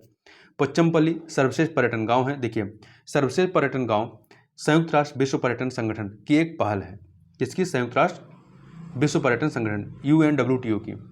इस पहल के अंतर्गत उन गांवों को मान्यता प्रदान की जाती है जो पर्यटन को अपने विकास एवं कल्याण का सुदृढ़ संचालक स्ट्रॉन्ग ड्राइवर बनाने हेतु प्रतिबद्ध है। यह पहल गांव उनकी प्राकृतिक छवि, प्राकृतिक एवं सांस्कृतिक विविधता, पाक कला सहित स्थानीय मूल्यों एवं गतिविधियों के संरक्षण में पर्यटन के महत्व को रेखांकित करती है। देखिए, UNWTO की महासभा का 24वां सत्र 30 नवंबर से लेकर 3 दिसंबर 2021 के बाद स्पेन के मैड्रिड में आयोजित हुआ। 24वां सत्र। इस सत्र के दौरान 5 वैश्विक क्षेत्रों में स्थित 32 देशों के कुल 44 गांवों को वर्ष 2021 हेतु सर्वश्रेष्ठ पर्यटन गांव का दर्जा दिया गया है। UNWTO द्वारा चयनित 44 सर्वश्रेष्ठ पर्यटन गांव में भारत का पोचमपल्ली गांव स्थित है। पोचमपल्ली तेलंगाना के नलगोंडा जिले में स्थित है। यहाँ की उत्कृष्ट साड़ियों के लिए इसे भारत के सिल्क शहर, सिल्क सिटी ऑफ इंडिया के नाम से भी जाना जाता है। इन साड़ियों को इकत नामक अनूठी शैली द्वारा बुना जाता है। पोचमपल्ली की इकत शैली को वर्ष 2004 में भौगोलिक संकेत जीआई टैग प्राप्त हुआ था। पोचमपल्ली को भूदान पोचमपल्ली के नाम से भी जाना जाता है। उल्लेखनीय कि 18 अप्रैल 1951 को इसी गांव से आचार्य विनोबा भावे ने भूदान आंदोलन का शुभारंभ किया था। ठीक है, तेलंगाना के पोचमपल्ली गांव से। केंद्रीय पर्यटन मंत्रालय ने UNWTO सर्वश्रेष्ठ पर्यटन गांव घोषित किए जाने हेतु भारतीय प्रविष्ट के रूप में 3 गांवों को नामित किया था। ये 3 गांव कौन से थे? तो एक तो पोचमपल्ली तेलंगाना है, दूसरा मेघालय का कोंगथोंग है, और तीसरा है मध्य प्रदेश का लथपुरा खास। लथपुरा खास मध्य प्रदेश के निवाड़ी जिले में स्थित है, और कोंगथोंग गांव मेघालय के पूर्वी खासी हिल्स जिले में स्थित है। इसे जो कोंगथोंग गांव है, इसे व्हिस्लिंग गांव, सीटी वाला गांव के नाम से भी जाना जाता है। इस गांव में जन्म के समय बच्चे के नाम के बजाय एक धुन देने की अनूठी प्रथा है। आगे बात करते हैं, निजामुद्दीन बस्ती परियोजना को यूनेस्को सांस्कृतिक धरोहर संरक्षण पुरस्कार दिया गया है। 1 दिसंबर 2021 को नई दिल्ली स्थित ऐतिहासिक निजामुद्दीन बस्ती समुदाय के समग्र शहरी पुनरुद्धार की एक परियोजना को यूनेस्को द्वारा पुरस्कृत किया गया है। सांस्कृतिक धरोहर संरक्षण हेतु UNESCO Asia Prashant award 2021, UNESCO Asia Pacific award for cultural heritage conservation 2021 के तहत यह पुरस्कार प्रदान किया गया है। निजामुद्दीन बस्ती परियोजना को 2 श्रेणियों में यह अवार्ड दिया गया है। पहला है उत्कृष्टता अवार्ड, दूसरा है सतत विकास हेतु विशेष पहचान पुरस्कार। आगे चलते हैं, आगे बात करते हैं राष्ट्रीय बहुआयामी गरीबी सूचकांक के बारे में। तो राष्ट्रीय बहुआयामी गरीबी सूचकांक परियोजना नेशनल MPI प्रोजेक्ट का उद्देश्य वैश्विक रूप से स्वीकार्य होने के साथ साथ भारत की स्थिति के अनुरूप एक सूचकांक का निर्माण करना है। इस परियोजना का व्यापक उद्देश्य वैश्विक MPI मतलब मल्टी पॉवर्टी इंडेक्स रैंकिंग में भारत की स्थिति में सुधार करना है। भारत में बहुआयामी गरीबी सूचकांक के कार्यान्वयन के लिए नीति आयोग जो है वो नोडल मंत्रालय है। MPI के लिए नोडल मंत्रालय के रूप में नीति आयोग वैश्विक MPI का प्रकाशन करने वाली एजेंसियों जैसे कि OPHI, Oxford poverty and human development initiative तथा UNDP के साथ समन्वय करने हेतु उत्तरदायी है। इसके अतिरिक्त राज्यों एवं केंद्र प्रदेशों को उनके निष्पादन के आधार पर रैंकिंग प्रदान करने का उत्तरदायित्व भी नीति आयोग को ही है। राष्ट्रीय मल्टी पॉवर्टी इंडेक्स विकसित करने के अंतर मंत्रालयीय प्रयास को सांस्थानिक दर्जा प्रदान करने के लिए नीति आयोग ने MPICC multi dimensional poverty index coordination committee का गठन किया, जिसमें 12 मंत्रालय एवं विभाग शामिल हैं। महत्वपूर्ण फैक्टों की बात करें तो हाल ही में नीति आयोग द्वारा राष्ट्रीय बहुआयामी गरीबी सूचकांक जारी किया गया है। प्रथम राष्ट्रीय बहुआयामी गरीबी सूचकांक बेसलाइन रिपोर्ट एवं डैशबोर्ड राष्ट्रीय परिवार स्वास्थ्य सर्वेक्षण 4 2015-16 के आंकड़ों पर आधारित है। राष्ट्रीय बहुआयामी गरीबी सूचकांक का निर्माण 3 आयामों कौन कौन से? स्वास्थ्य, दूसरा शिक्षा, तीसरा रहन सहन का स्तर में विभक्त 12 संकेतकों के आधार पर किया गया है। इसमें से 10 संकेतक तो वही है जो वैश्विक MPI मॉडल में शामिल है, साथ ही भारतीय परिस्थिति के अनुरूप 2 नए संकेतक को भी जगह दी गई। कौन सा? पहला प्रसव पूर्व देखभाल, दूसरा है बैंक खाता। राष्ट्रीय बहुआयामी गरीबी सूचकांक के माध्यम से न केवल राज्यों के स्तर पर बल्कि जिला स्तर पर भी 12 संकेतकों में गरीबी का आकलन प्रस्तुत किया गया है। राष्ट्रीय MPI के अनुसार भारत की 25.01% जनसंख्या बहुआयामी रूप से गरीब है। 25.01% जनसंख्या। सर्वाधिक बहुआयामी गरीबी वाले शीर्ष 5 राज्य कौन से हैं? तो बिहार नंबर 1 पर है, झारखंड दूसरे पे, उत्तर प्रदेश तीसरे पे, मध्य प्रदेश चौथे पे और मेघालय 5वें पे है। तो देखिए बिहार की 51.91% आबादी जो है वो बहुआयामी गरीबी जनसंख्या से पीड़ित है, या मतलब से कह सकते हैं इस जनसंख्या के कैटेगरी में आती है। वहीं झारखंड की 42.16% आबादी बहुआयामी गरीबी के तहत आती है। उत्तर प्रदेश की 37.79% जो है आबादी बहुआयामी गरीबी के तहत आती है। तो आप पहले का और उत्तर प्रदेश का जरूर याद रखिएगा। बिहार का 51.91 है और उत्तर प्रदेश 37.79 है। तो बिहार नंबर 1 पे, झारखंड दूसरे पे, उत्तर प्रदेश तीसरे पे है, मध्य प्रदेश चौथे पे है और मेघालय 5वें पे है। ठीक है, मेघालय देखिए 5वें पे 2 है, मेघालय और असम है। मेघालय और असम जो है ये 2 जो है ये 5वें पे है। केरल सबसे कम बहुआयामी गरीबी जनसंख्या वाला राज्य है, मतलब यहाँ पे बहुआयामी गरीबी सबसे कम है 0.71%। केंद्र शासित प्रदेशों की दृष्टि से दादरा एवं नागर हवेली में बहुआयामी गरीबी जनसंख्या सर्वाधिक, जबकि पुडुचेरी में सबसे कम है। आगे बात करते हैं, आगे देखते हैं विभिन्न विभिन्न संकेतकों में सर्वाधिक पिछड़ा राज्य एवं न्यूनतम अग्रणी राज्य की बात, तो पोषण के स्तर पर सबसे पिछड़ा राज्य कौन सा? बिहार है। वंचित जनसंख्या प्रतिशत कितना? 51.88 है। अग्रणी राज्य इसमें कौन सा? सिक्किम है। वंचित जनसंख्या परसेंटेज 13.22 है, 13.22। बाल एवं किशोर मृत्यु दर में पिछड़ा राज्य कौन सा? उत्तर प्रदेश है। और अग्रणी राज्य कौन सा है? केरल है। प्रसव पूर्व देखभाल में बिहार जो है निचले स्तर पर है और सबसे टॉप पे कौन है? केरल है। मतलब अग्रणी राज्य केरल है और आपका कह सकते हैं पिछड़ा राज्य बिहार है। स्कूल शिक्षा के वर्ष में बिहार पिछड़ा है और केरल अग्रणी है। स्कूल में उपस्थिति में बिहार पिछड़ा है और केरल अग्रणी है। खाना पकाने में प्रयुक्त ईंधन के मामले में बिहार पिछड़ा है और गोवा अग्रणी है। वहीं स्वच्छता में झारखंड पिछड़ा है, केरल अग्रणी है। पेयजल में मणिपुर पिछड़ा है और पंजाब अग्रणी है। आगे चलते हैं। इसके अतिरिक्त विद्युत में बिहार पिछड़ा है, गोवा अग्रणी है। आवास में मणिपुर पिछड़ा है, केरल अग्रणी है। संपत्ति की बात करें तो नागालैंड पिछड़ा है और पंजाब अग्रणी है। बैंक खातों में नागालैंड पिछड़ा है और हिमाचल प्रदेश अग्रणी है। उत्तर प्रदेश की 37.79% जनसंख्या बहुआयामी रूप से गरीब है और यह तीसरे स्थान पर। उत्तर प्रदेश का MPI स्कोर 0.18 है। उत्तर प्रदेश के ग्रामीण क्षेत्रों में 44.32%, जबकि शहरी क्षेत्रों में 18.07% जनसंख्या बहुआयामी रूप से गरीब है। उत्तर प्रदेश सर्वाधिक एवं न्यूनतम बहुआयामी गरीबी वाले 5 जिले कौन से हैं? तो सर्वाधिक बहुआयामी गरीबी वाले जो 5 जिले हैं उनमें आपका है श्रावस्ती, बहराइच, बलरामपुर, खीरी, गोंडा। ठीक है, तो ये 5 जिले याद रखिएगा, बहराइच, श्रावस्ती, बहराइच, बलरामपुर, खीरी एवं गोंडा। वहीं न्यूनतम बहुआयामी गरीबी वाले जिले कौन से हैं? तो लखनऊ नंबर 1 पर है, कानपुर नगर, गौतम बुद्ध नगर, गाजियाबाद और झांसी। ठीक है, लखनऊ, कानपुर नगर, गौतम बुद्ध नगर, गाजियाबाद, झांसी, ये 5 अग्रणी जिले हैं। आगे चलते हैं पब्लिक अफेयर्स इंडेक्स 2021 के बारे में। तो पब्लिक अफेयर्स इंडेक्स PAI को वर्ष 1994 में स्थापित बेंगलुरु स्थित गैर लाभकारी think tank public affairs centre PAC द्वारा विकसित किया गया है। यह सूचकांक वर्ष 2016 से प्रत्येक वर्ष जारी किया जा रहा है। इस सूचकांक के तहत भारत के राज्यों को उनके प्रशासनिक प्रदर्शन गवर्नेंस परफॉर्मेंस के आधार पर रैंक प्रदान की जाती है। स्मरण फैक्टों की बात करें तो हाल ही में पब्लिक अफेयर्स सेंटर द्वारा वार्षिक रिपोर्ट पब्लिक अफेयर्स इंडेक्स 2021 को प्रकाशित किया गया। यह इसका 6वां वार्षिक संस्करण है। 6वां वार्षिक संस्करण है। देखिए, इस PAI 2021 के तहत वर्ष 2020-21 के दौरान भारत के राज्यों के प्रशासन की गुणवत्ता का आकलन प्रस्तुत किया गया है। PAI 2021 निम्नलिखित 3 स्तंभों और 5 विषयों तथा 14 सतत विकास लक्ष्यों और 43 संकेतकों के आधार पर शासन की गुणवत्ता का निर्धारण करता है। जो 3 स्तंभ कौन से हैं? समता, समृद्धि, संहीनता तथा इक्विटी, ग्रोथ और सस्टेनेबिलिटी। तथा जो 5 विषय हैं कौन से हैं? अव्यक्ति और जवाबदेही, वॉइस एंड अकाउंटेबिलिटी, सरकार की प्रभावशीलता, विधि का शासन और विनियमन की गुणवत्ता तथा भ्रष्टाचार पर नियंत्रण। तो ये आपके 5 हो गए।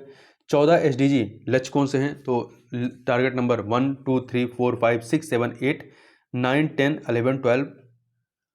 12 के बाद 13, 14 नहीं है। यहाँ पे देखिए 12 के बाद 15 है, 13 और 14 इसमें शामिल नहीं है और 17 भी शामिल नहीं, क्योंकि 17 गोल हैं। रैंकिंग हेतु राज्यों को उनकी जनसंख्या के आधार पर 2 श्रेणियों, बड़े राज्यों 2 करोड़ से अधिक जनसंख्या वाले और छोटे राज्य 2 करोड़ से कम जनसंख्या वालों में वर्गीकृत किया गया है। साथ ही केंद्र शासित प्रदेशों के लिए अलग रैंकिंग तैयार की गई, मतलब 3 कैटेगरी रखी गई है। बड़े राज्यों की श्रेणी में केरल सर्वश्रेष्ठ प्रशासित राज्य है। छोटे राज्यों की श्रेणी में सिक्किम जो है सर्वश्रेष्ठ प्रशासित राज्य है और केंद्र शासित प्रदेशों में पुडुचेरी। तो ध्यान रखिएगा, बड़े राज्यों में केरल है, छोटे राज्यों में सिक्किम है और केंद्र शासित प्रदेशों में पुडुचेरी है। 18 बड़े राज्यों में उत्तर प्रदेश का निम्नतम स्थान 18वां स्थान है। ठीक है, आगे बात करते हैं SDG शहरी सूचकांक और डैशबोर्ड 2021-22 के बारे में। SDG शहरी सूचकांक एवं डैशबोर्ड 2021-22 स्थानीय शहरी निकायों के स्तर पर सतत विकास लक्ष्यों की प्राप्ति की दिशा में हुई प्रगति की निगरानी का एक साधन है। इसे नीति आयोग द्वारा डिजाइन एवं विकसित किया गया है। इस सूचकांक की रूपरेखा में 56 ULV एवं 77 संकेतक शामिल हैं। ठीक है, एक सेकेंड। ULV मतलब हुआ स्थानीय शहरी निकाय। ठीक है, तो इस चीज को ध्यान रखिएगा। तो इसमें 56 शहरी स्थानीय निकाय एवं 77 संकेतक शामिल हैं। ये 77 संकेतक 15 SDG सस्टेनेबल डेवलपमेंट गोल एवं 46 SDG उपलक्ष्यों को आच्छादित करते हैं। SDG 14 जो है जल के नीचे जीवन कि केवल तटीय क्षेत्रों के लिए प्रासंगिक होने के कारण इसे सूचकांक में शामिल नहीं किया गया है। SDG 17 लक्ष्यों हेतु भागीदारी को भी इस सूचकांक के दायरे से बाहर रखा गया है। महत्वपूर्ण फैक्टों की बात करें तो 23 नवंबर 2021 को भारत जर्मन सहयोग के तहत नीति आयोग ने पहला सतत विकास लक्ष्य शहरी सूचकांक और डैशबोर्ड 2021-22 जारी किया है। यह सूचकांक और डैशबोर्ड नीति आयोग और जर्मनी की अंतर्राष्ट्रीय सहयोग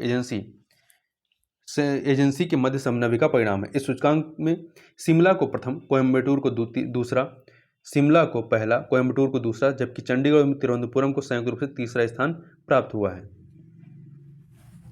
SDG शहरी सूचकांक 2021-22 के जो शीर्ष 5 शहरी क्षेत्र हैं कौन कौन से हैं, तो देखिए शिमला हिमाचल प्रदेश, कोयम्बटूर तमिलनाडु, चंडीगढ़ में, तिरुवनंतपुरम केरल में है और कोच्चि केरल में। तो नंबर 1 पे शिमला है, दूसरे पे कोयम्बटूर है, तीसरे पे चंडीगढ़ है, चौथे पे तिरुवनंतपुरम है और 5वें पे कोच्चि है।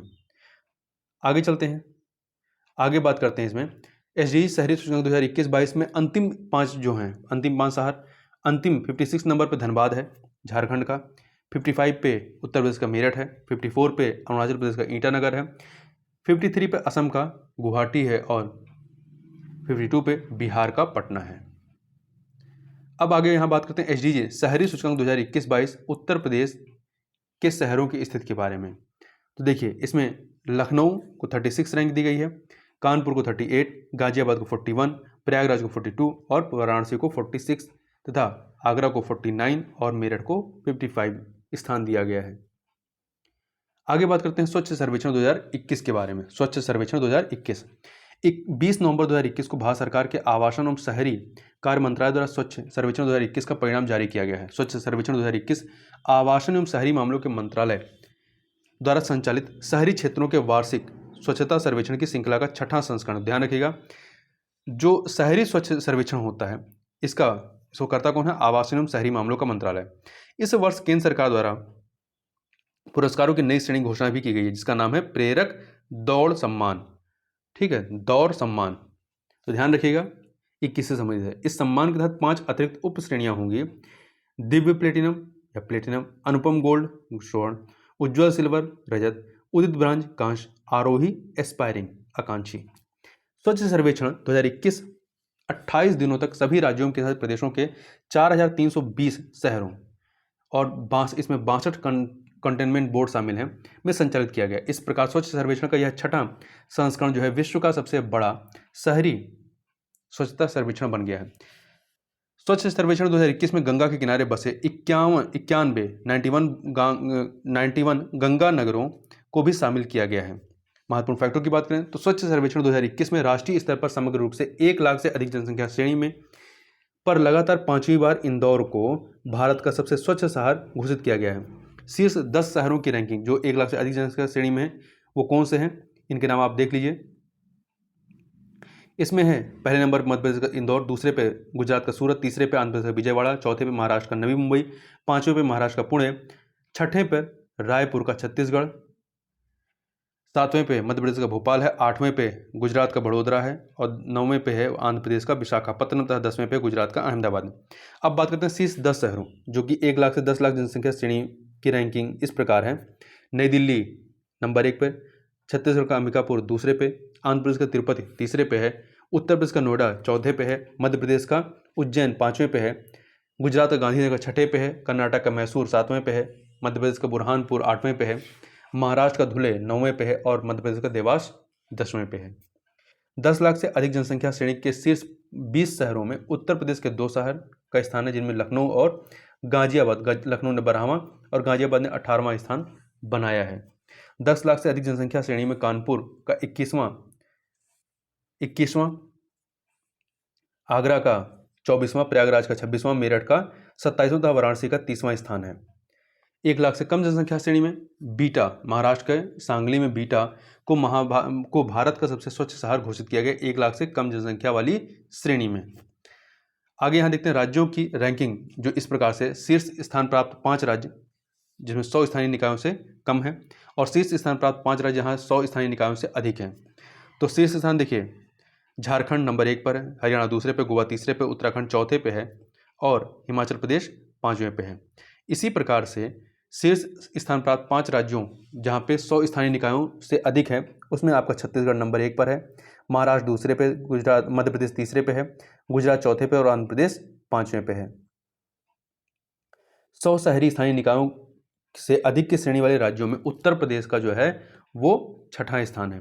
गंगा नगरों की रैंकिंग में 1 लाख से अधिक जनसंख्या वाले गंगा नगरों, गंगा नदी किनारे बसे नगर में उत्तर प्रदेश के वाराणसी नगर को शीर्ष स्थान प्राप्त हुआ, जबकि दूसरे, तीसरे तथा चौथे स्थान पर क्रमशः मुंगेर, बिहार का मुंगेर, बिहार का पटना तथा कानपुर, उत्तर प्रदेश का कानपुर शामिल रहे हैं। 1 लाख से कम की जनसंख्या 1 लाख से कम की जनसंख्या वाले नगरों की श्रेणी में उत्तर प्रदेश का कन्नौज प्रथम स्थान पर तथा बिजनौर दूसरे स्थान पर है। ठीक है, 1 लाख से कम की जनसंख्या वाले गंगा नगरों की श्रेणी में। आगे चलते हैं। देखिए, नई प्रदर्शन श्रेणी, यहाँ पे थोड़ा सा पहले बात करते हैं विभिन्न श्रेणियों में भारत के सबसे स्वच्छ शहरों की। तो भारत का सबसे स्वच्छ मेगा शहर जो है 40 लाख से अधिक जनसंख्या श्रेणी में गुजरात का अहमदाबाद है। महत्वपूर्ण याद रखिएगा, भारत का सबसे स्वच्छ बड़ा शहर 10 लाख से 40 लाख जनसंख्या श्रेणी में महाराष्ट्र का नवी मुंबई है। भारत का सबसे स्वच्छ मध्यम शहर 3 से 10 लाख जनसंख्या श्रेणी में उत्तर प्रदेश का नोएडा है। और भारत का सबसे स्वच्छ स्मॉल शहर 1 से 3 लाख जनसंख्या श्रेणी में नई दिल्ली है। और भारत के किसी राज्य या केंद्र शासित प्रदेश की सबसे स्वच्छ राजधानी कौन सी है? गुजरात का गांधीनगर है। देखिए, नई प्रदर्शन श्रेणी प्रेरक दौड़ सम्मान के तहत 5 शहरों आंध्र प्रदेश का तिरुपति, दिल्ली का नई दिल्ली, गुजरात का सूरत, मध्य प्रदेश का इंदौर तथा महाराष्ट्र का नवी मुंबई को दिव्य या प्लेटिनम श्रेणी में वर्गीकृत किया गया है। गोल्ड श्रेणी में, अनुपम श्रेणी में उत्तर प्रदेश के 5 शहरों नोएडा, सहारनपुर, प्रयागराज, मेरठ एवं वाराणसी सहित कुल 151 शहरों को शामिल किया गया है। आगे देखते हैं, आगे इसमें बात करते हैं, एक सेकंड, कचरा मुक्त शहरों को स्टार रेटिंग प्रोटोकॉल के बारे में। तो 20 नवंबर 2021 को कचरा मुक्त शहरों के स्टार रेटिंग प्रोटोकॉल के तहत 3 स्टार और 5 स्टार रेटिंग वाले शहरों के परिणाम की घोषणा की गई। कुल 9 शहरों कौन कौन से? इंदौर, सूरत, नई दिल्ली, नवी मुंबई, अंबिकापुर, मैसूर, नोएडा, विजयवाड़ा तथा पाटन को 5 स्टार शहरों के रूप में प्रमाणित किया गया। इसमें उत्तर प्रदेश का कोई भी जिला नहीं है, नहीं है, नोएडा है। ठीक है, नोएडा भी इसमें शामिल है। तो 9 शहरों को इसमें लिया गया है, जबकि 143 शहरों को 3 स्टार प्रमाण पत्र प्रदान किया गया है। आगे देखते हैं सफाई मित्र सुरक्षा चुनौती के बारे में। तो नवंबर 2021 में घोषित सफाई मित्र सुरक्षा चुनौती 2021 के परिणामों के अनुसार 10 लाख से अधिक जनसंख्या श्रेणी में मध्य प्रदेश का इंदौर को प्रथम, जबकि महाराष्ट्र के नवी मुंबई को दूसरा स्थान दिया गया था। सफाई मित्र सुरक्षा चुनौती 2021 के तहत छत्तीसगढ़ को सर्वश्रेष्ठ राज्य पहला स्थान घोषित किया गया। सफाई मित्र सुरक्षा चुनौती 2021 के तहत राज्यों की रैंकिंग में उत्तर प्रदेश का 6वां स्थान है। सफाई मित्र सुरक्षा चुनौती 2021 के तहत चंडीगढ़ को सर्वश्रेष्ठ केंद्र शासित प्रदेश घोषित किया गया है। पूर्वांचल एक्सप्रेस वे के बारे में बात करें तो पूर्वांचल एक्सप्रेस वे के माध्यम से उत्तर प्रदेश का पूर्वी क्षेत्र न केवल लखनऊ से बल्कि राष्ट्रीय राजधानी क्षेत्र से भी आगरा लखनऊ एक्सप्रेस वे और यमुना एक्सप्रेस वे के माध्यम से जुड़ जाएगा। इससे जो है प्रदेश के पूर्वी हिस्सों के आर्थिक विकास को बढ़ावा मिलेगा। यह एक्सप्रेसवे कृषि वस्तुओं और अन्य उत्पादों के लिए बड़े बाजारों तक बेहतर और त्वरित पहुंच प्रदान करेगा। एक्सेस कंट्रोल्ड एक्सप्रेसवे होने के कारण यहाँ ईंधन बचत, समय बचत और प्रदूषण नियंत्रण में मदद करेगा और साथ ही इससे दुर्घटनाएं होने के आसार भी कम हो जाएंगे।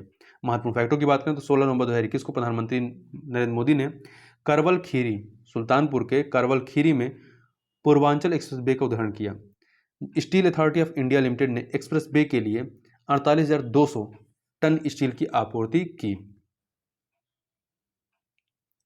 अन्य चीजों को देखें तो देखिए, ध्यातव्य है कि वर्ष 2018 में प्रधानमंत्री द्वारा आजमगढ़ में इस एक्सप्रेसवे की आधारशिला रखी गई थी। इस एक्सप्रेसवे की कुल लंबाई कितनी है? 340.824 किलोमीटर तथा 341 किलोमीटर लगभग। इसके साथ ही यह वर्तमान में परिचालित देश का सबसे लंबा एक्सप्रेसवे बन गया है।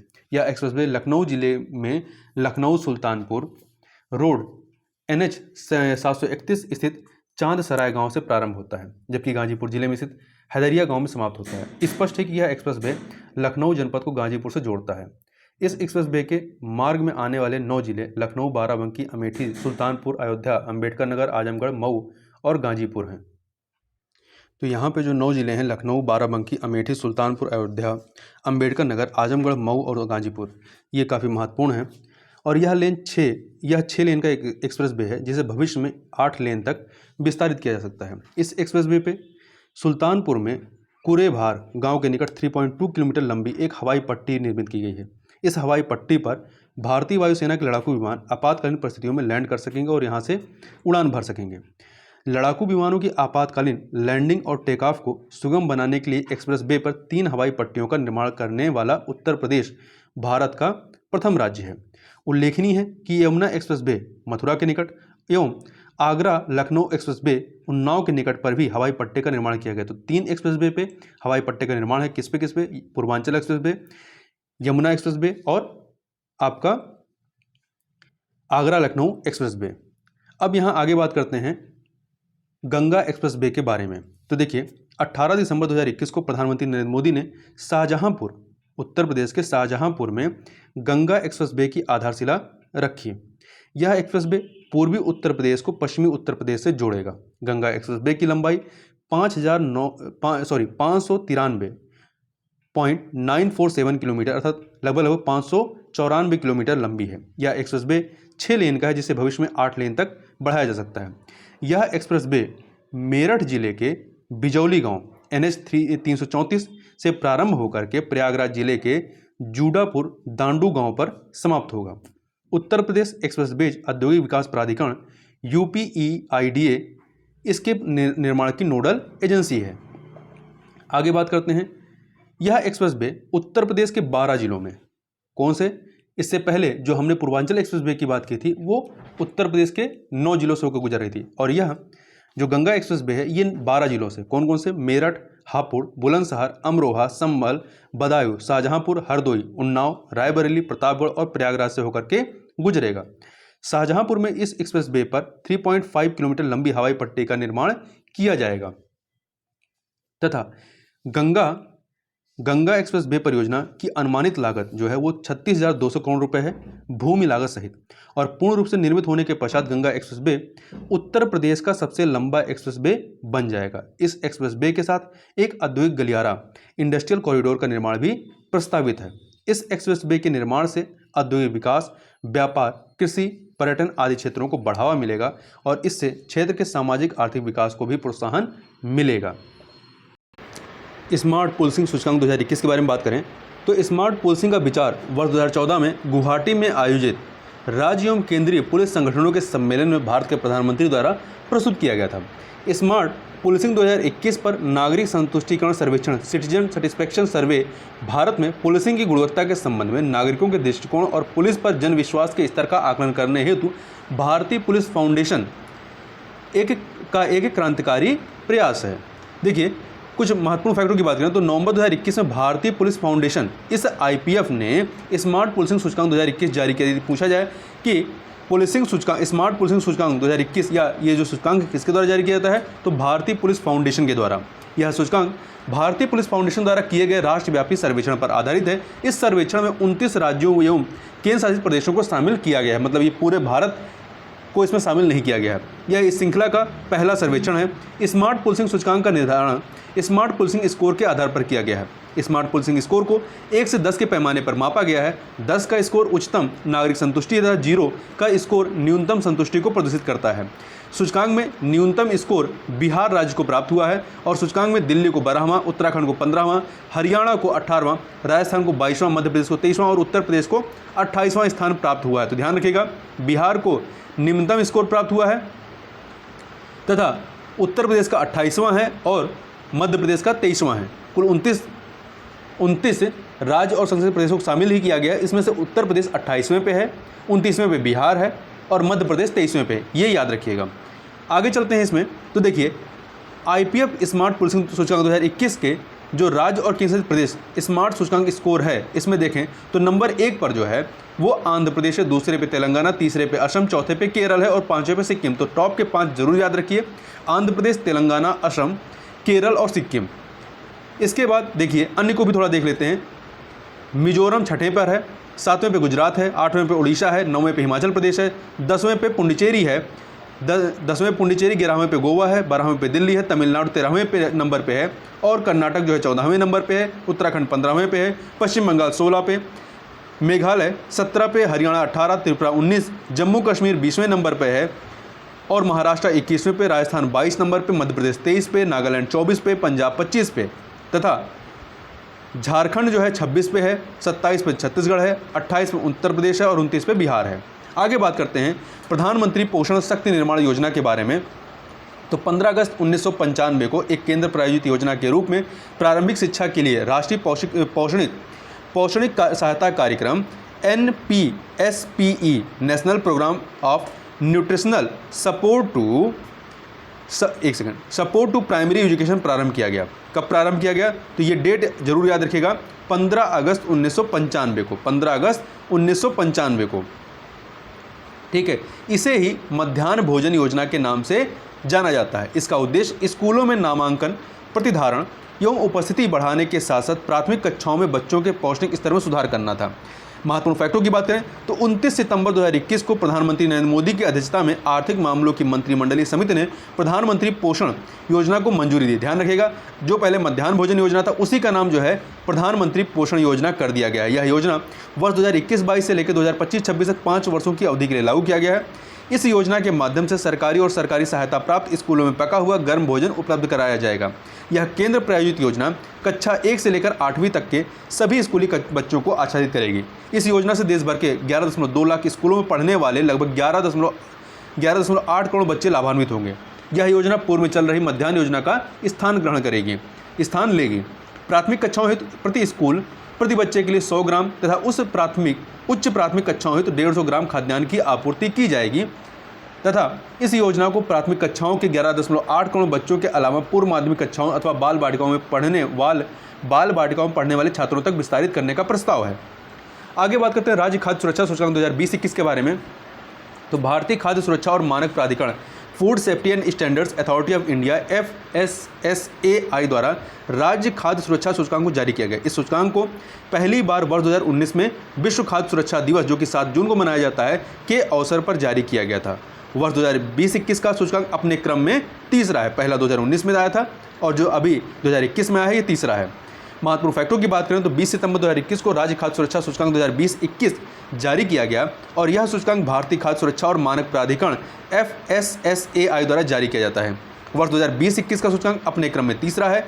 इसमें देश के 36 राज्यों और संघ राज्य क्षेत्रों को शामिल किया गया है और यह 3 कैटेगरी में इसमें रैंकिंग दी गई है, बड़े राज्य, छोटे राज्य और संघ शासित प्रदेश। तो देखिए, बड़े राज्यों में 100 अंकों के कुल प्राप्तांक के आधार पर शीर्ष जो 3 बड़े राज्य हैं उनमें गुजरात नंबर 1 पर है, केरल दूसरे पे, तमिलनाडु तीसरे पे। ध्यान रखिएगा, बड़े राज्यों में शीर्ष 3 राज्य गुजरात, केरल, तमिलनाडु हैं और छोटे राज्यों में जो शीर्ष 3 राज्य हैं इसमें गोवा, मेघालय, मणिपुर है। गोवा, मेघालय, मणिपुर।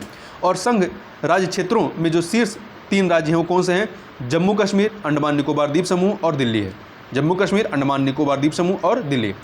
सूचकांक में सबसे निम्न स्थान प्राप्त करने वाला राज्य या संघ राज्य क्षेत्रों की बात करें तो मिजोरम जो है छोटे राज्यों में 8वें स्थान पर है। मिजोरम छोटे राज्यों में सबसे नीचे है, छोटे राज्यों में 8वां है। और बिहार बड़े राज्यों में सबसे निचले स्थान पर 20वें स्थान पर है और लक्षद्वीप जो है संघ राज्य क्षेत्रों में सबसे निचले स्थान पर 8वें स्थान पर है। इस सूचकांक में बड़े राज्यों में उत्तर प्रदेश जिसका प्राप्तांक जो है 59 है, इसने 5वां स्थान प्राप्त किया है। ठीक है, ये जो बड़े राज्यों में 5वें स्थान पर है और बड़े राज्यों में सबसे नीचे कौन है? 20वें स्थान पर बिहार है। आगे बात करते हैं रेल कौशल विकास योजना के बारे में। तो रेल कौशल विकास योजना भारत के बेरोजगार युवाओं की रोजगार क्षमता और उद्यमिता बढ़ाने के उद्देश्य से विभिन्न व्यवसायों में तकनीकी प्रशिक्षण प्रदान करने के लिए एक कौशल विकास कार्यक्रम है। तो रेल कौशल विकास योजना क्या है? एक कौशल विकास कार्यक्रम है। 17 सितंबर 2021 को रेल संचार, इलेक्ट्रॉनिक्स एवं सूचना प्रौद्योगिकी मंत्री अश्विनी वैष्णव द्वारा रेल कौशल विकास योजना की शुरुआत की गई। रेल कौशल विकास योजना भारत के बेरोजगार युवाओं की रोजगार क्षमता और उद्यमिता बढ़ाने के उद्देश्य से उन्हें विभिन्न व्यवसायों में तकनीकी प्रशिक्षण प्रदान करने के लिए कौशल विकास कार्यक्रम है। ऊपर की चीज़ ही रिपीट हो गई है। यह योजना प्रधानमंत्री कौशल विकास योजना के तत्वाधान में प्रारंभ की गई है। इस योजना के तहत 3 वर्ष की अवधि में 50,000 युवाओं को प्रशिक्षण प्रदान किया जाएगा। यह प्रशिक्षण 4 ट्रेंड में कौन कौन से? इलेक्ट्रीशियन, वेल्डर, मशीनिस्ट और फिटर में प्रदान किया जाएगा। इसमें 100 घंटे का बुनियादी प्रशिक्षण शामिल होगा। इस प्रशिक्षण हेतु 18 से 35 आयु वर्ग के उम्मीदवार पात्र होंगे। इस योजना के लिए nodal agency Banaras locomotive workers है। भारत में अपराध 2020 के बारे में बात करें तो राष्ट्रीय अपराध record bureau, national crime record bureau NCRB द्वारा भारत में अपराध क्राइम इन इंडिया रिपोर्ट का पहला संस्करण वर्ष 1953 में प्रस्तुत किया गया था। ध्यान रखिएगा, पहला कब आया था? 1953 में, जबकि जो नवीनतम संस्करण जो अभी जारी किया गया 2020-21 का, इसमें नवीनतम है। 14 सितंबर 2021 को NCRB, national crime record bureau ने भारत में अपराध 2020 शीर्षक से रिपोर्ट जारी की और यह इस श्रृंखला का 68वां संस्करण है। यह रिपोर्ट कैलेंडर वर्ष 1 जनवरी से लेकर के 31 दिसंबर 2020 के दौरान हुए अपराधों को संदर्भित करती है। इस रिपोर्ट के अनुसार भारत में वर्ष 2020 में कुल 66,01,285 संज्ञेय अपराध कॉन्जिनेबल क्राइम्स पंजीकृत किए गए, जिसमें से 42,54,356 भारतीय दंड संहिता IPC के अंतर्गत तथा 23,46,929 विशेष तथा स्थानीय कानूनों के तहत अपराध दर्ज किए गए। ये आंकड़े बहुत महत्वपूर्ण नहीं हैं। इस प्रकार अपराधों के पंजीकरण में वर्ष 2019 की तुलना में वर्ष 2020 में 28% की वृद्धि दर्ज की गई। ये आंकड़ा आपको याद रखना है, कितनी वृद्धि हुई है? 28% की अपराधों के पंजीकरण में। वर्ष 2020 में कुल 50,035 मामले साइबर अपराधों के दर्ज किए गए, जो दर्शाता है कि वर्ष 2019 की तुलना में जब 44,735 मामले दर्ज हुए थे, 2020 में 11.8% मामले अधिक दर्ज हुए हैं या पंजीकृत हुए हैं। वर्ष 2020 के दौरान महिलाओं के विरुद्ध अपराध के 3,71,503 मामले दर्ज किए गए, जो 2019 की तुलना में 8.3% की गिरावट प्रदर्शित करता है। और वर्ष 2020 में प्रति 1 लाख महिला जनसंख्या पर पंजीकृत अपराध कितना रहा है? 56.5 रहा है। आगे बात करते हैं स्वच्छ सर्वेक्षण ग्रामीण 2021 के बारे में। तो सार्वभौम स्वच्छता कवरेज प्राप्त करने के उद्देश्य से प्रधानमंत्री नरेंद्र मोदी ने 2 अक्टूबर 2014 को स्वच्छ भारत मिशन लॉन्च किया। इस मिशन के 2 उप मिशन रहे हैं, स्वच्छ भारत मिशन ग्रामीण और स्वच्छ भारत मिशन शहरी। स्वच्छ भारत मिशन ग्रामीण जल शक्ति मंत्रालय द्वारा, जबकि स्वच्छ भारत मिशन शहरी आवासन एवं शहरी कार्य मंत्रालय द्वारा प्रशासित है। इस मिशन के तहत ग्रामीण भारत में 100 मिलियन शौचालयों के निर्माण के माध्यम से 2 अक्टूबर 2019 तक देश के सभी गांवों, ग्राम पंचायतों, जिलों, राज्यों तक केंद्र शासित क्षेत्रों ने अपने को खुले में शौच मुक्त ODF ओपन डेफिकेशन फ्री घोषित कर दिया था। खुले में शौच मुक्त स्थिति को बनाए रखने के उद्देश्य से स्वच्छ भारत मिशन ग्रामीण का सेकंड चरण मतलब फेज 2 अर्थात ODF प्लस में प्रवेश कर चुका है। महत्वपूर्ण फैक्टों की बात करें तो 9 सितंबर 2021 को स्वच्छ भारत मिशन ग्रामीण का जो फेज 2 है के अंतर्गत स्वच्छ सर्वेक्षण ग्रामीण 2021 लॉन्च किया गया है। देश में ODF प्लस गतिविधियों में तेजी लाने के उद्देश्य से इस सर्वेक्षण को पेयजल एवं स्वच्छता विभाग द्वारा संचालित किया जाएगा। उल्लेखनीय है कि इससे पूर्व स्वच्छ सर्वेक्षण ग्रामीण को वर्ष 2018 एवं 19 में संचालित किया गया था। स्वच्छ सर्वेक्षण ग्रामीण 2021 के अंतर्गत देश भर के 698 जिलों में 17,475 गाँवों को आच्छादित किया जाएगा। SSG अर्थात स्वच्छ सर्वेक्षण ग्रामीण 2021 ODF स्थायित्व वाले तथा गाँवों में ODF प्लस के कार्यान्वयन के मूल्यांकन पर ध्यान केंद्रित करेगा। इस स्वच्छ सर्वेक्षण ग्रामीण 2021 में कई नए तत्वों को शामिल किया गया है। कौन कौन से? ठोस, तरल एवं प्लास्टिक अपशिष्ट का आकलन, मल अपशिष्ट प्रबंधन व्यवस्थाएं, मासिक धर्म संबंधी स्वच्छता पर जागरूकता तथा मासिक धर्म संबंधी अपशिष्ट के लिए प्रबंधन एवं निपटान व्यवस्था।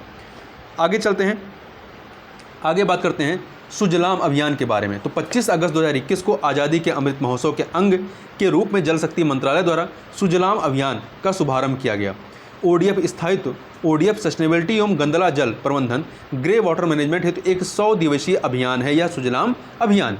इस अभियान के तहत निम्न प्रमुख क्षेत्रों पर ध्यान केंद्रित किया जाएगा। इसके तहत 10 लाख सोख्ता गड्ढों, शॉक पिट्स का निर्माण, शौचालयों की मरम्मत, नए परिवारों तक शौचालय की पहुँच तथा यह अभियान देश के गाँव में अल्प समय में त्वरित गति से ODF प्लस के दर्जे को प्राप्त करने के उद्देश्य से संचालित होगा। आगे देखते हैं, इंदौर भारत का पहला जल आधिक्य शहर है। 11 अगस्त 2021 को केंद्रीय आवासन एवं शहरी कार्य मंत्रालय ने इंदौर को भारत का पहला जल आधिक्य वाटर प्लस शहर घोषित किया है। इंदौर ने स्वच्छ सर्वेक्षण 2021 के तहत देश के पहले जल आधिक्य शहर वाटर प्लस सिटी होने का प्रमाण पत्र प्राप्त किया है। स्वच्छ सर्वेक्षण 2021 के तहत ध्यातव्य है कि इंदौर को भारत के सबसे स्वच्छ शहर का दर्जा भी प्राप्त है लगातार 4थी बार। आगे देखते हैं, आगे बात करते हैं NIRF इंडिया रैंकिंग 2021 के बारे में। केंद्रीय शिक्षा मंत्रालय के अंतर्गत नेशनल इंस्टीट्यूट रैंकिंग फ्रेमवर्क की शुरुआत 29 सितंबर 2015 को की गई थी। कब की गई थी? 29 सितंबर 2015 को।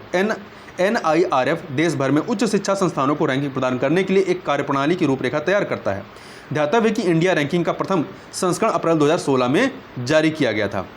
स्मरणीय फैक्टों की बात करें तो 9 सितंबर 2021 को केंद्रीय शिक्षा मंत्री धर्मेंद्र प्रधान ने नेशनल इंस्टीट्यूट रैंकिंग फ्रेमवर्क के अंतर्गत देश में उच्च शिक्षण संस्थानों की इंडिया रैंकिंग 2021 जारी की है। यह NIRF इंडिया रैंकिंग का 6ठा संस्करण है। पहला 2016 में आया था, यह 6ठा है। इसमें समग्र ओवरऑल श्रेणी के साथ साथ विश्वविद्यालय, कॉलेज एवं अनुसंधान संस्थानों की श्रेणी में रैंकिंग जारी की गई है। साथ ही 7 विभिन्न विषयों जैसे इंजीनियरिंग, प्रबंधन, फार्मेसी, विधि, चिकित्सा, वास्तुकला तथा दंत चिकित्सा में भी संस्थानों को रैंक प्रदान की गई है। वर्ष 2021 में इंडिया रैंकिंग में पहली बार अनुसंधान संस्थानों को रैंक प्रदान की गई है। पहली बार अनुसंधान संस्थानों को भी रैंक दी गई है। रैंकिंग फ्रेमवर्क के तहत संस्थानों का मूल्यांकन मानदंडों के निम्नलिखित 5 विस्तृत समूहों के आधार पर किया गया है। ये जो 5 पैरामीटर्स कौन से हैं? शिक्षण, अधिगम एवं संसाधन, टीचिंग, लर्निंग एंड रिसोर्सेस। दूसरा है अनुसंधान एवं पेशेवर अभ्यास, रिसर्च एंड प्रोफेशनल प्रैक्टिस। तीसरा है स्नातक परिणाम, ग्रेजुएशन आउटकम्स। चौथा है पहुंच एवं समावेशता, आउटरीच एंड इंक्लूसिविटी। पांचवा है बोध, परसेप्शन। इस सर्वेक्षण में देश भर के सरकारी और गैर सरकारी उच्च शिक्षण संस्थानों को शामिल किया गया है। उच्च शिक्षण संस्थानों की समग्र ओवरऑल सूची में शीर्ष 10 स्थान प्राप्त करने वाले संस्थान कौन से हैं? तो नंबर 1 पर आपका IIT मद्रास है, दूसरे पे भारतीय विज्ञान संस्थान बेंगलुरु है, तीसरे पे IIT बॉम्बे है, चौथे पे IIT दिल्ली है, पाँचवें पे IIT कानपुर है, छठे पे IIT खड़गपुर है और सातवें पे IIT रुड़की है, आठवें पे IIT गुवाहाटी, 9वें पे जवाहरलाल नेहरू विश्वविद्यालय है और 10वें पे बनारस हिंदू विश्वविद्यालय है। 9वें पे JNU है और 10वें पे बनारस हिंदू विश्वविद्यालय BHU है। NIRF की इस रैंकिंग के शीर्ष 10 में उत्तर प्रदेश के 2 संस्थानों IIT कानपुर और बनारस हिंदू विश्वविद्यालय को स्थान दिया गया है। BHU 10वें स्थान पर है और आपका IIT कानपुर देखें तो IIT कानपुर जो है 5वें स्थान पर, 5वें और 10वें पे। अब आगे चलते हैं, देखिए एक सेकेंड। उच्च शिक्षा संस्थानों की समग्र सूची में उत्तर प्रदेश के संस्थानों की बात करें तो IIT कानपुर 5वें पे है, बनारस हिंदू विश्वविद्यालय 10वें पे है, अलीगढ़ मुस्लिम यूनिवर्सिटी अलीगढ़ 18वें पे है, IIT BHU जो है 28वें नंबर पे है, AMIT विश्वविद्यालय 43वें पे है, किंग जॉर्ज मेडिकल कॉलेज 60वें नंबर पे, शिव नाडार विश्वविद्यालय 84वें नंबर पे, मोतीलाल नेहरू राष्ट्रीय प्रौद्योगिकी संस्थान प्रयागराज 88 नंबर पे है। विश्वविद्यालय श्रेणी में भारतीय विज्ञान संस्थान बेंगलुरु को पहला स्थान दिया गया है, BHU नई दिल्ली को दूसरा, बनारस हिंदू विश्वविद्यालय वाराणसी को तीसरा स्थान दिया गया है। इंजीनियरिंग श्रेणी में प्रथम एवं द्वितीय स्थान पहले स्थान पर IIT मद्रास और दूसरे पे IIT दिल्ली को प्राप्त है। प्रबंधन श्रेणी में IIM अहमदाबाद को प्रथम स्थान और IIM बेंगलुरु को दूसरा स्थान दिया गया। वहीं अखिल भारतीय आयुर्विज्ञान संस्थान नई दिल्ली को चिकित्सा श्रेणी में शीर्ष स्थान प्राप्त हुआ है। National law school of India university Bengaluru को विधि कानून श्रेणी के तहत प्रथम स्थान दिया गया है तथा दंत चिकित्सा की श्रेणी में Manipal college of dental sciences Karnataka के उडुपी जिले में है को प्रथम स्थान दिया गया है। जबकि फार्मेसी श्रेणी में लगातार तीसरे वर्ष जामिया हमदर्द जो कि नई दिल्ली में है इसको प्रथम स्थान प्राप्त हुआ है। आगे चलते हैं, आगे कॉलेज श्रेणी में लगातार 5वें वर्ष मिरांडा हाउस दिल्ली का पहले स्थान पर है और अनुसंधान संस्थानों की श्रेणी में भारतीय विज्ञान संस्थान बेंगलुरु को पहला स्थान दिया गया है। आगे बात करते हैं कार्बी आंगलोंग समझौता। कार्बी आंगलोंग मध्य असम में स्थित एक बड़ा जिला है तथा बृहद निर्जातीय तथा आदिवासी समूह जैसे कि कार्बी, डिमांसा, बोडो, कुकी, हमार, तिवा, गारो, मान, रेंगबा, नागा आदि का मिलन बिंदु है। इन आदिवासी समूहों में कार्बी का प्रमुख स्थान है जो कि अपने विद्रोही गुटों के माध्यम से 1980 के दशक के उत्तरार्ध से ही अपने लिए एक अलग राज्य की मांग कर रहा है। 4 सितंबर 2021 को नई दिल्ली में गृह मंत्री अमित शाह, असम के मुख्यमंत्री, कार्बी आंगलोंग स्वायत्त परिषद KAC के प्रतिनिधियों एवं 5 उग्रवादी समूहों के प्रतिनिधियों के बीच कार्बी आंगलोंग समझौता संपन्न हुआ। बातचीत में शामिल जो महत्वपूर्ण गुट हैं इनके भी एक बार नाम देख लेते हैं। People's democratic council of Karbi Longri north Cachar hills liberation front, Karbi people's liberation tigers, Kuki liberation front, united people's liberation army. इस समझौते के तहत 5 प्रमुख उग्रवादी समूहों के 1000 से ज़्यादा सशस्त्र उग्रवादियों ने हथियार डाल दिए और हिंसा त्याग कर समाज की मुख्यधारा में शामिल हो गए। कार्बी क्षेत्र के विकास के लिए अगले 5 वर्षों में 1000 करोड़ रुपए केंद्र तथा राज्य सरकार द्वारा आवंटित किए जाएंगे। KAC अर्थात आपका जो यहाँ पर पहला गुट था कार्बी आंगलोंग स्वायत्त परिषद, ये गुट नहीं है बल्कि कार्बी आंगलोंग स्वायत्त परिषद है KAC के अधिकार क्षेत्र के बाहर रहने वाले कार्बी लोगों के विकास के लिए असम सरकार द्वारा कार्बी कल्याण परिषद का गठन किया जाएगा। असम की क्षेत्रीय और प्रशासनिक अखंडता को प्रभावित किए बिना कार्बी आंगलोंग स्वायत्त परिषद अर्थात KAC को अधिक से अधिक स्वायत्तता प्रदान करना है। ठीक है, कार्बी आंगलोंग स्वायत्त परिषद के संस्थानों को पूरा करने के लिए राज्य की संचित निधि कॉन्सोलिडेटेड फंड में संशोधन किया जाएगा। कार्बी आंगलोंग क्षेत्र की सांस्कृतिक एवं भाषाई पहचान को सुरक्षा तथा संरक्षण प्रदान किया जाएगा। उग्रवादियों के पुनर्वास के प्रावधान भी समझौते में शामिल हैं। अब बात करते हैं पूर्वोत्तर क्षेत्र जिला सतत विकास लक्ष्य सूचकांक और डैशबोर्ड 2021-22 के बारे में। 26 अगस्त 2021 को नीति आयोग और पूर्वोत्तर क्षेत्र विकास मंत्रालय ने सतत विकास लक्ष्यों SDG को स्थानीय बनाने की दिशा में पूर्वोत्तर क्षेत्र जिला सतत विकास लक्ष्य सूचकांक NERDSDGI और डैशबोर्ड बेसलाइन रिपोर्ट 2021-22 के पहले संस्करण को जारी किया गया है। इस पूर्वोत्तर क्षेत्र जिला सतत विकास लक्ष्य सूचकांक और डैशबोर्ड संयुक्त राष्ट्र विकास कार्यक्रम UNDP, नीति आयोग और पूर्वोत्तर क्षेत्र विकास मंत्रालय द्वारा अपनी तरह का पहला संयुक्त प्रयास है। यह सूचकांक नीति आयोग के SDG इंडिया इंडेक्स पर आधारित है एवं SDG प्राप्त करने की दिशा में क्षेत्र और उसके जिलों की सामाजिक, आर्थिक और पर्यावरणीय स्थिति पर अंतर्दृष्टि प्रदान करता है। महत्वपूर्ण फैक्टरों की बात करें तो यह जो NERDSDGI है अर्थात पूर्वोत्तर क्षेत्र जिला सतत विकास लक्ष्य सूचकांक है और डैशबोर्ड 2021-22 पूर्वोत्तर के 8 राज्यों, कौन कौन से 8 राज्य हैं? अरुणाचल प्रदेश, असम, मणिपुर, मेघालय, मिजोरम, नागालैंड, सिक्किम और त्रिपुरा के सभी जिलों की प्रगति को उन 84 संकेतकों के आधार पर मापता है जो सांख्यिकी और कार्यक्रम कार्यान्वयन मंत्रालय के राष्ट्रीय संकेतक फ्रेमवर्क NIF से संबंध है। ये 84 संकेतक 15 वैश्विक लक्ष्यों को शामिल करता है। SDG में 17 लक्ष्य हैं, इसमें से केवल 15 को यहाँ लिया गया है। प्रत्येक जिले हेतु NINER SDG इंडेक्स SDG वार SDG व्यू वाइज 15 सतत विकास लक्ष्यों के आधार पर स्कोर की गणना करता है। SDG 14 और 17 को SDG 14 और 17 को इस गणना से बाहर रखा गया, 17 में से 15 को ही लिया गया। प्रत्येक जिले के प्रदर्शन को 0 से 100 के पैमाने पर मापा जाता है। यदि किसी जिले ने 100 अंक प्राप्त किया है तो इसका अर्थ है कि उस जिले ने वर्ष 2030 हेतु निर्धारित लक्ष्यों को प्राप्त कर लिया है। सूचकांक में 75.87 अंक के साथ पूर्वी सिक्किम जिला पहले एवं 75.73 अंक के साथ गोमती और उत्तरी त्रिपुरा दूसरे स्थान पर हैं। रिपोर्ट के अनुसार क्षेत्र के 103 जिलों के अंक 53 से लेकर के 75.87 तक विस्तृत हैं, जिसमें 53 अंक के साथ नागालैंड का किफिरे अंतिम स्थान पर है। रैंकिंग में 103 जिलों में से 64 जिले समग्र अंक और रैंकिंग के आधार पर बेहतर प्रदर्शन करने वाले अग्रणी श्रेणी फ्रंट रनर के अंतर्गत हैं, जबकि 34 जिले अच्छा प्रदर्शन परफॉर्मर करने वाले वर्ग में शामिल हैं। सिक्किम और त्रिपुरा के सभी जिले अग्रणी श्रेणी में फ्रंट रनर में है, जबकि कोई भी जिला आकांक्षी एस्पिरेंट या लक्ष्य प्राप्तकर्ता अचीवर श्रेणी में शामिल नहीं है। आगे चलते हैं, आगे बात करते हैं सिक्किम की राज्य मछली के बारे में। 18 सितंबर 2021 को जारी एक अधिसूचना के माध्यम से सिक्किम सरकार ने कॉपर महिसीर जिसे स्थानीय रूप से कैटली कहा जाता है को राज्य मछली स्टेट फिश घोषित किया है। कॉपर महिसीर का वैज्ञानिक नाम क्या है? नियोलिसोचिलस हेक्सागोनोलोपिस। यह मछली मुख्य रूप से तीस्ता एवं रंगित नदियों तथा उनकी सहायक नदियों में पाई जाती है। वर्ष 1992 में राष्ट्रीय कृषि अनुसंधान परिषद के राष्ट्रीय मत्स्य अनुवांशिक संस्थान ब्यूरो लखनऊ ने कैटली मछली को लुप्त प्राय प्रजाति के रूप में वर्गीकृत किया था। ध्यान रखिएगा यहाँ पे कि राष्ट्रीय मत्स्य अनुवांशिक संस्थान ब्यूरो कहाँ है? लखनऊ में है। वर्ष 2014 में अंतर्राष्ट्रीय प्रकृति संरक्षण संघ IUCN ने इसे लुप्त प्राय इंडेंजर्ड श्रेणी में वर्गीकृत किया है। आगे बात करते हैं राष्ट्रीय खाद्य तेल ऑयल पॉम मिशन के बारे में। तो 18 अगस्त 2021 को प्रधानमंत्री की अध्यक्षता में केंद्रीय मंत्रिमंडल ने राष्ट्रीय खाद्य तेल ऑयल पॉम या ताड़ मिशन नमो कह सकते हैं, नमो OP national mission on edible oil की शुरुआत को मंजूरी प्रदान की। यह एक नई केंद्र प्रायोजित योजना के रूप में लॉन्च हुई है। इस मिशन के अंतर्गत पूर्वोत्तर क्षेत्र अंडमान एवं निकोबार द्वीप समूह पर विशेष रूप से ध्यान केंद्रित किया जाएगा। ध्यान रखिएगा, पूर्वोत्तर क्षेत्र और अंडमान निकोबार द्वीप समूह दोनों को शामिल किया गया है। इंपॉर्टेंट फैक्ट की बात करें तो वर्ष 2025-26 तक ऑयल पॉम के 6.5 लाख हेक्टेयर अतिरिक्त क्षेत्र को आच्छादित करना और अंततः इसे बढ़ाकर 10 लाख हेक्टेयर करना है। कच्चे ताड़ तेल क्रूड पॉल्म ऑयल के उत्पादन को वर्ष 2025-26 तक 11.2 लाख टन और वर्ष 2029-30 तक 28 लाख टन तक पहुंचाना। उल्लेखनीय है कि तिलहन उत्पादन वर्ष 2014-15 के 275 लाख टन से बढ़ाकर के 2020-21 में 365.65 लाख टन तक पहुंचाया गया है।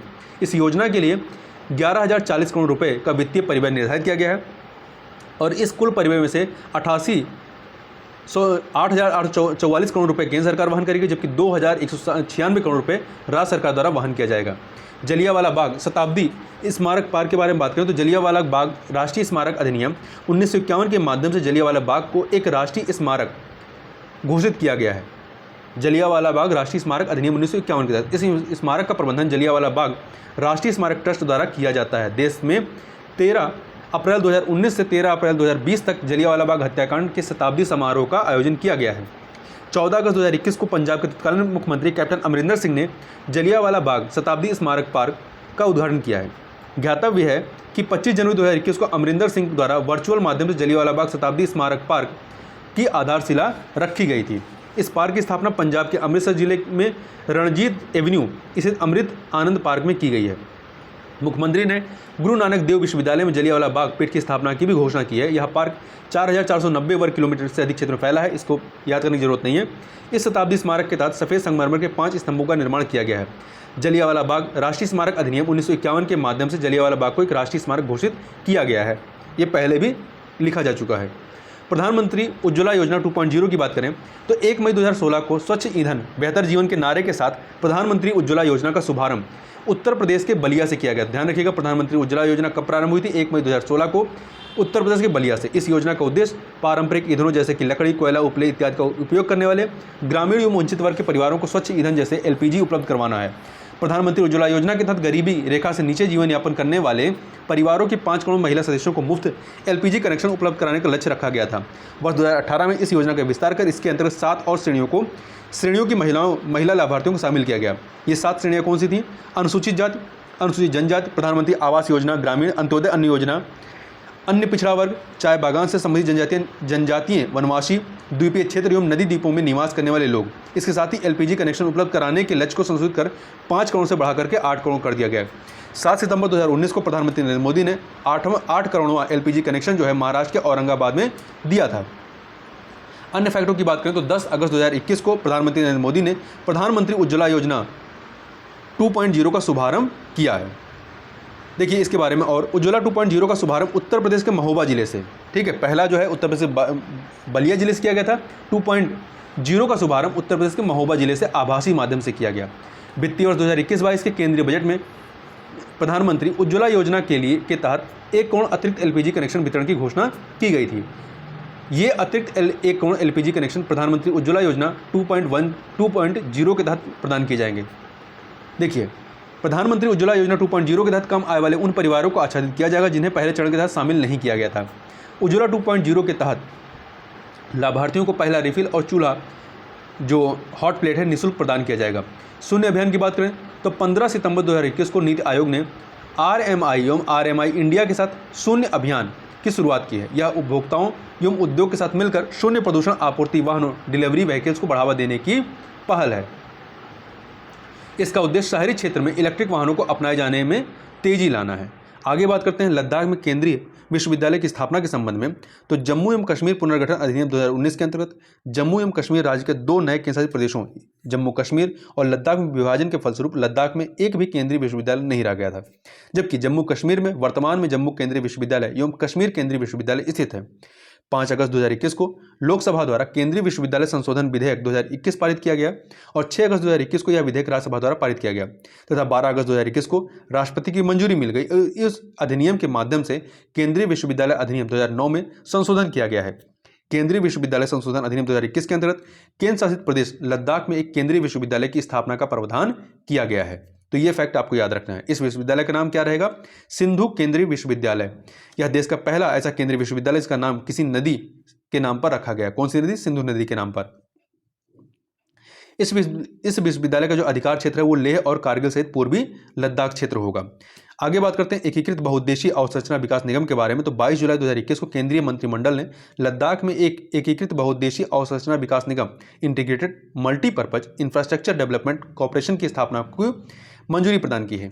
यह लद्दाख में अवसंरचना विकास के लिए मुख्य निर्माण एजेंसी होगी। यह निगम लद्दाख में पर्यटन एवं परिवहन उद्योग के विकास के लिए आधारभूत ढांचे का निर्माण करने के साथ ही स्थानीय उत्पादों एवं हस्तशिल्प उद्योगों को प्रोत्साहन देने के लिए विपणन सुविधाओं का भी विकास एवं विस्तार करने में महत्वपूर्ण भूमिका निभाएगा। इस निगम की स्थापना से लद्दाख का एकीकृत एवं समावेशी विकास सुनिश्चित होगा। उमलिंग ला दर्रा विश्व की सबसे ऊंची मोटर योग्य सड़क है। तो देखिए, अभी तक विश्व की सबसे ऊंची 18,953 फीट मोटर योग्य सड़क का विश्व रिकॉर्ड जो है बोलिविया की एक सड़क के नाम दर्ज था। गिनीज बुक रिकॉर्ड्स के अनुसार फेयरबैक्स अमेरिका के अलास्का से सेंटियागो चिली तक, फिर यहाँ से पूर्व की ओर ब्यूनस आयर्स अर्जेंटीना तथा ब्राजील के ब्राजीलिया में समाप्त होने वाली पैन अमेरिकन हाईवे विश्व की सबसे लंबी मोटर योग्य सड़क है। इसकी लंबाई 24,140 किलोमीटर है। ठीक है, तो यह विश्व की सबसे लंबी मोटर योग्य सड़क है। 4 अगस्त 2021 को जारी एक प्रेस विज्ञप्ति के अनुसार सीमा सड़क संगठन BRO ने पूर्वी लद्दाख में उमिलिंग ला दर्रे पर मोटर वाहन संचालन योग्य सड़क का निर्माण कर विश्व में एक नया कीर्तिमान स्थापित किया है। 19,300 फीट की ऊंचाई पर स्थित यह विश्व की सबसे ऊंची मोटर योग्य सड़क है। ये सबसे ऊंची मोटर योग्य, विश्व की सबसे ऊंची मोटर योग्य सड़क है। जबकि सबसे लंबी की बात करेंगे तो कौन सी है? पैन अमेरिकन हाईवे है। आगे चलते हैं। देखिए, इस सड़क का निर्माण कार्य 2017 में प्रारंभ हुआ था। इस सड़क का निर्माण हिमांक प्रोजेक्ट के तहत हुआ। इसकी लंबाई कितनी है? 52 किलोमीटर लंबी डामरीकृत रोड है। उमिलिंग लाटॉप से होकर गुजरने वाली यह सड़क लद्दाख के चिशु, मले तथा देमचोक गांवों को आपस में जोड़ती है। यह सड़क माउंट एवरेस्ट के आधार शिविरों से भी ऊंचे स्थान पर निर्मित की गई है। उल्लेखनीय है कि माउंट एवरेस्ट का नेपाल स्थित दक्षिण आधार शिविर 17,598 फीट की ऊंचाई पर, जबकि तिब्बत स्थित उत्तरी आधार शिविर 16,900 फीट की ऊंचाई पर स्थित है और उससे ऊंचे ऊंचाई पर यह सड़क है। 17,700 फीट की ऊंचाई पर स्थित सियाचिन ग्लेशियर से भी अधिक ऊंचाई पर यह सड़क निर्मित की गई है। प्रोजेक्ट हिमांक की बात करें तो लद्दाख में सड़क अवसंरचना के विकास के लिए अगस्त 1985 में प्रोजेक्ट हिमांक को सीमा सड़क संगठन BRO द्वारा लॉन्च किया गया था। इस प्रोजेक्ट को द माउंटेन टेमर्स के नाम से भी जाना जाता है। हिमांक परियोजना के तहत BRO वास्तविक नियंत्रण रेखा के साथ लद्दाख में सड़कों और संबंधित बुनियादी ढांचे के निर्माण और रखरखाव के लिए जिम्मेदार है, जिसमें खारदुंगला, तंगलांगला और चांगला दर्रे में विश्व की कुछ अत्यधिक ऊंची मोटर योग्य सड़कें शामिल हैं। तो ध्यान रखिएगा, ये आपका खारदुंगला, तंगलांगला और चांगला दर्रे ये कहाँ पर हैं? लद्दाख में। लद्दाख का राज्य पशु एवं राज्य पक्षी की बात करें तो 31 अगस्त 2021 को जारी एक अधिसूचना के माध्यम से केंद्र शासित प्रदेश लद्दाख द्वारा हिम तेंदुए, स्नो लेपर्ड को राज्य पशु, जबकि काली गर्दन वाले सारस, ब्लैक नेक क्रेन को राज्य पक्षी का दर्जा दिया गया है। उल्लेखनीय है कि तत्कालीन जम्मू एवं कश्मीर राज्य का राज्य पशु जो है कश्मीरी हिरण या हंगुल, जबकि राज्य पक्षी काली गर्दन वाला सारस ही था। ठीक है, पशु में अंतर है परंतु जो पक्षी है दोनों में एक ही जगह है। हिम तेंदुए का वैज्ञानिक नाम क्या है? पैंथरा उनिशिया है, जबकि काले गर्दन वाली सारस का वैज्ञानिक नाम क्या है? ग्रस निग्री कोलिस है। उल्लेखनीय कि आयुष्मान की संकटग्रस्त प्रजातियों की रेड लिस्ट में हिम तेंदुए को सुभेद वल्नरेबल की श्रेणी में वर्गीकृत किया गया है। आगे चलते हैं, आगे बात करते हैं हिम तेंदुए उनके आवास को सुनिश्चित करने के उद्देश्य से भारत सरकार ने वर्ष 2009 में प्रोजेक्ट स्नो लेपर्ड को लॉन्च किया था। कब? 2009 में। उल्लेखनीय कि प्रतिवर्ष 23 अक्टूबर को विश्व हिम तेंदुआ दिवस मनाया जाता है। आयुष्मान के रेड लिस्ट में काली गर्दन वाले सारस को संकटासन नियर थ्रेटेंड श्रेणी में वर्गीकृत किया गया है और काली गर्दन वाले सारस लद्दाख में चांग थांग क्षेत्र में पाए जाते हैं। आगे बात करते हैं, ई-रूपी एक नया डिजिटल भुगतान साधन है। 2 अगस्त 2021 को प्रधानमंत्री नरेंद्र मोदी ने वीडियो कॉन्फ्रेंसिंग के माध्यम से विशेष डिजिटल भुगतान साधन ई-रूपी को लॉन्च किया है। यह व्यक्ति विशिष्ट और उद्देश्य विशिष्ट एक डिजिटल भुगतान समाधान है। यह डिजिटल भुगतान हेतु एक नगद रहित, कैशलेस और संपर्क रहित कॉन्टैक्टलेस साधन है। स्मरणीय फैक्टों की बात करें तो देश में नगद रहित लेन देन को बढ़ावा देने के उद्देश्य से बाउचर आधारित भुगतान प्रणाली ई-रूपी का विकास भारतीय राष्ट्रीय भुगतान निगम NPCI national payments corporation of India द्वारा किया गया है। ई-रूपी के विकास में वित्तीय सेवाएं विभाग, केंद्रीय वित्त मंत्रालय, स्वास्थ्य एवं परिवार कल्याण मंत्रालय तथा राष्ट्रीय स्वास्थ्य प्राधिकरण की भी प्रमुख भूमिका रही है। मूलतः ई-रूपी एक डिजिटल वाउचर है जो लाभार्थी या उपयोगकर्ता को उसके फोन पर SMS या QR कोड के रूप में प्राप्त होता है।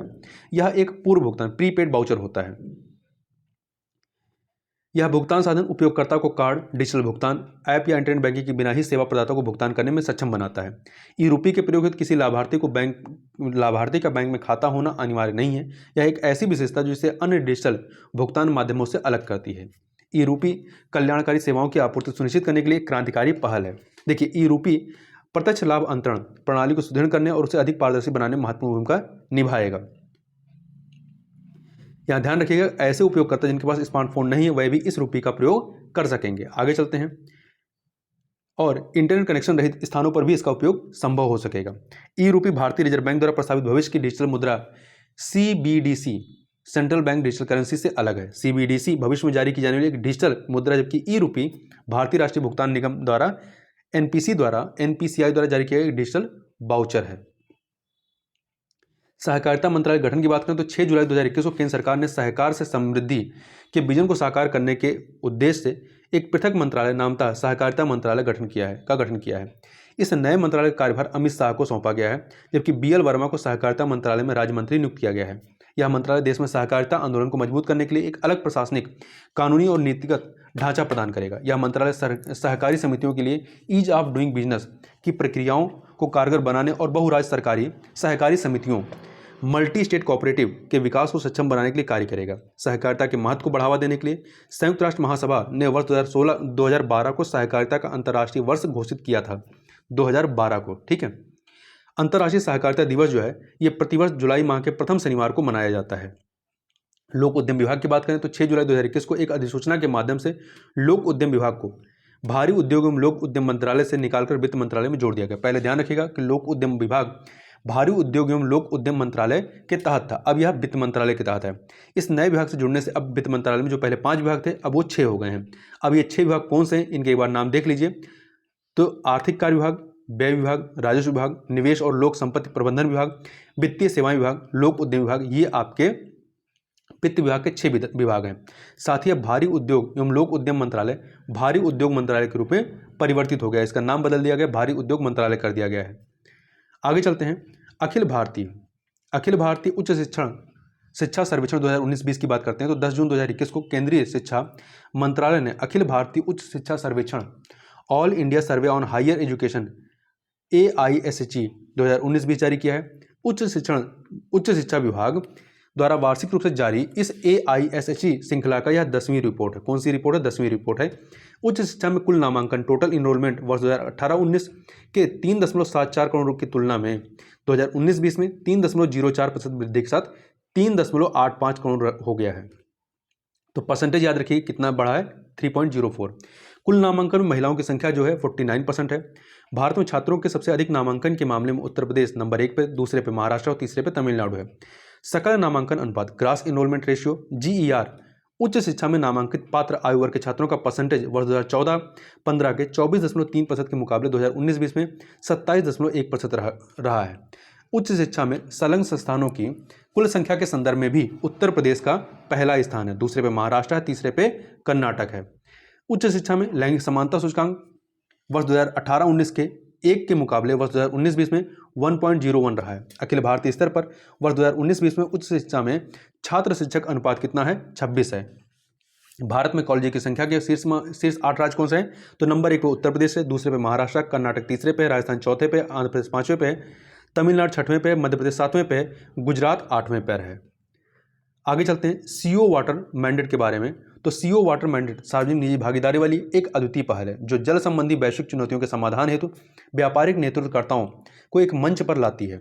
इसकी स्थापना UN ग्लोबल कॉम्पैक्ट द्वारा वर्ष 2007 में की गई थी। कब की गई? 2007 में। संयुक्त राष्ट्र महासचिव एवं UN ग्लोबल कॉम्पैक्ट की इस विशेष पहल का कार्यान्वयन पैसिफिक इंस्टीट्यूट कैलिफोर्निया जो कि अमेरिका में है कि इसकी भागीदारी में किया जाता है।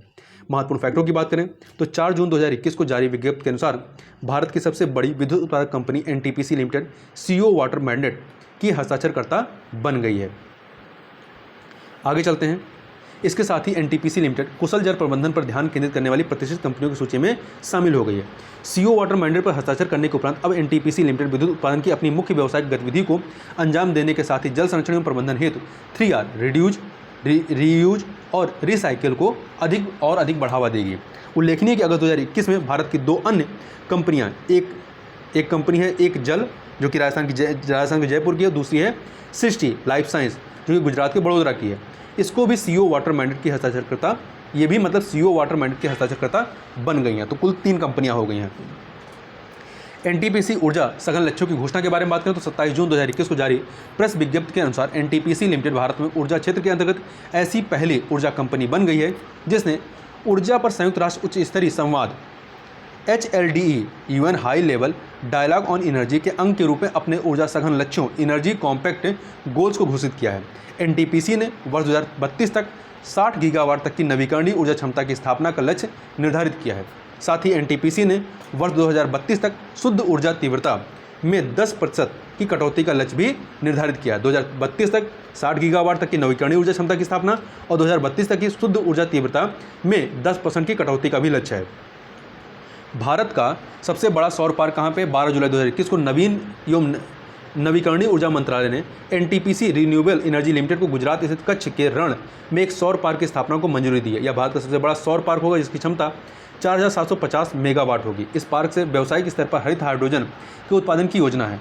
13 जुलाई 2021 को NTPC रिन्यूएबल एनर्जी लिमिटेड ने केंद्र शासित प्रदेश लद्दाख के साथ देश की प्रथम हरित हाइड्रोजन परिवहन परियोजना की स्थापना हेतु एक समझौता ज्ञापन पर हस्ताक्षर किया था।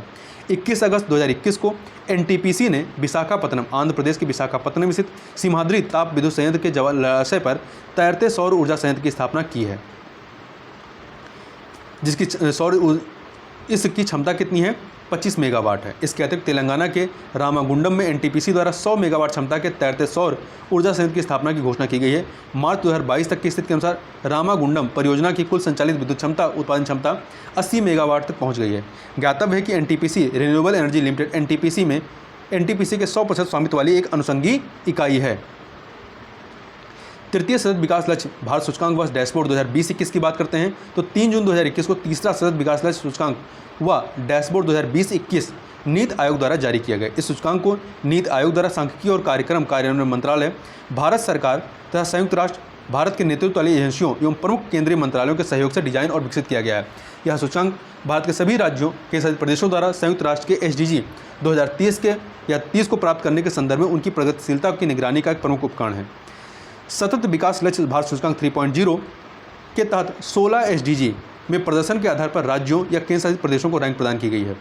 2020-21 की रिपोर्ट को 115 संकेतकों के प्रयोग द्वारा निर्मित किया गया है, जो 16 SDG के 70 उपलक्ष्यों को आच्छादित करते हैं। 17 में से 16 लक्ष्यों को लिया गया है।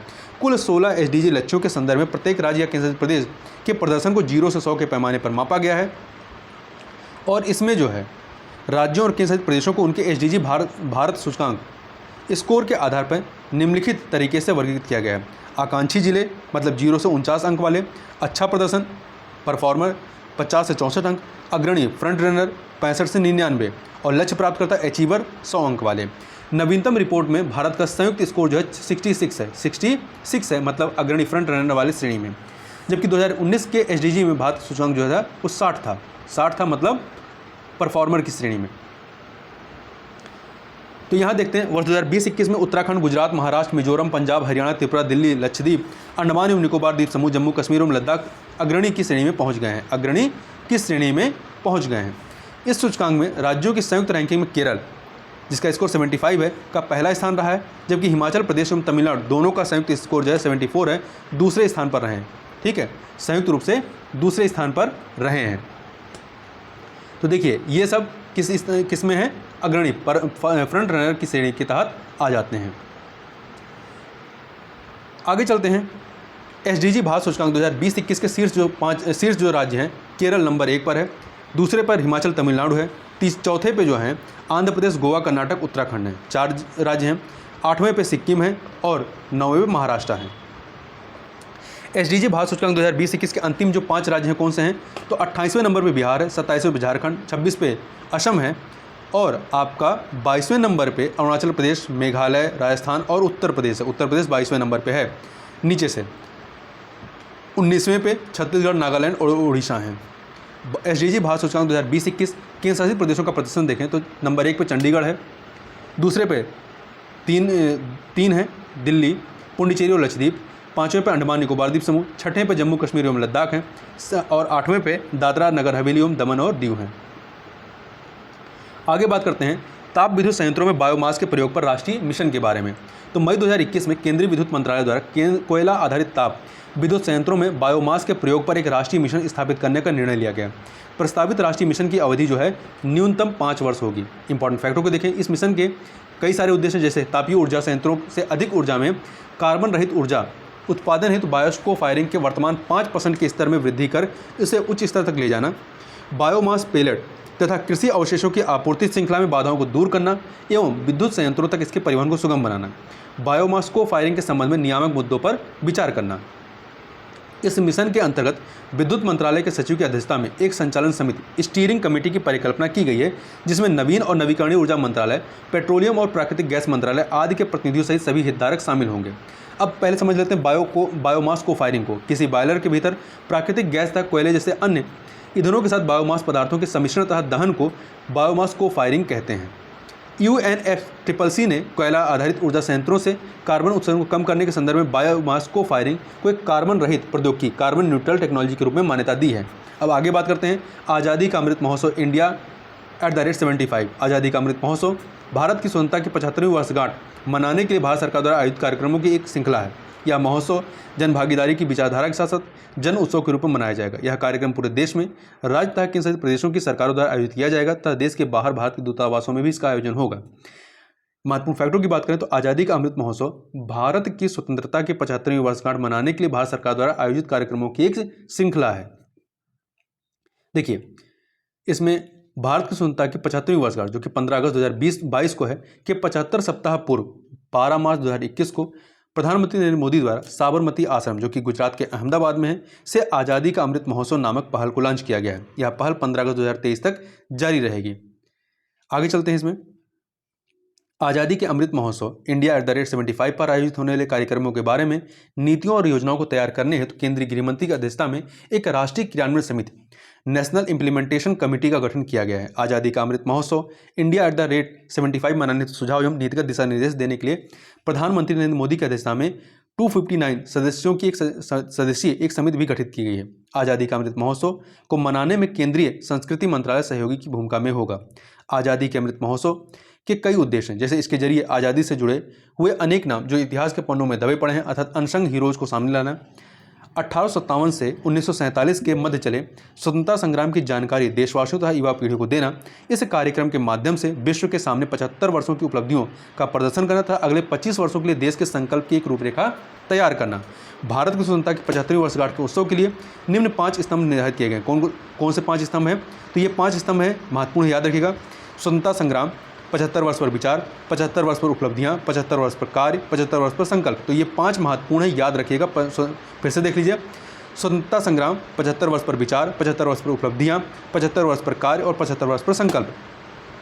युवा प्रधानमंत्री योजना के बारे में बात करें तो 29 मई 2021 को उच्च शिक्षा विभाग शिक्षा मंत्रालय के तहत 30 वर्ष से कम आयु के युवा और नवोदित लेखकों को प्रशिक्षित करने के लिए युवा प्रधानमंत्री योजना को लॉन्च किया गया है। इस युवा योजना के संदर्भ में युवा का पूर्ण रूप क्या है, पूरा नाम क्या है? Young upcoming and versatile authors. युवा योजना इंडिया @75 परियोजना आज़ादी के अमृत महोत्सव का ही एक अंग है।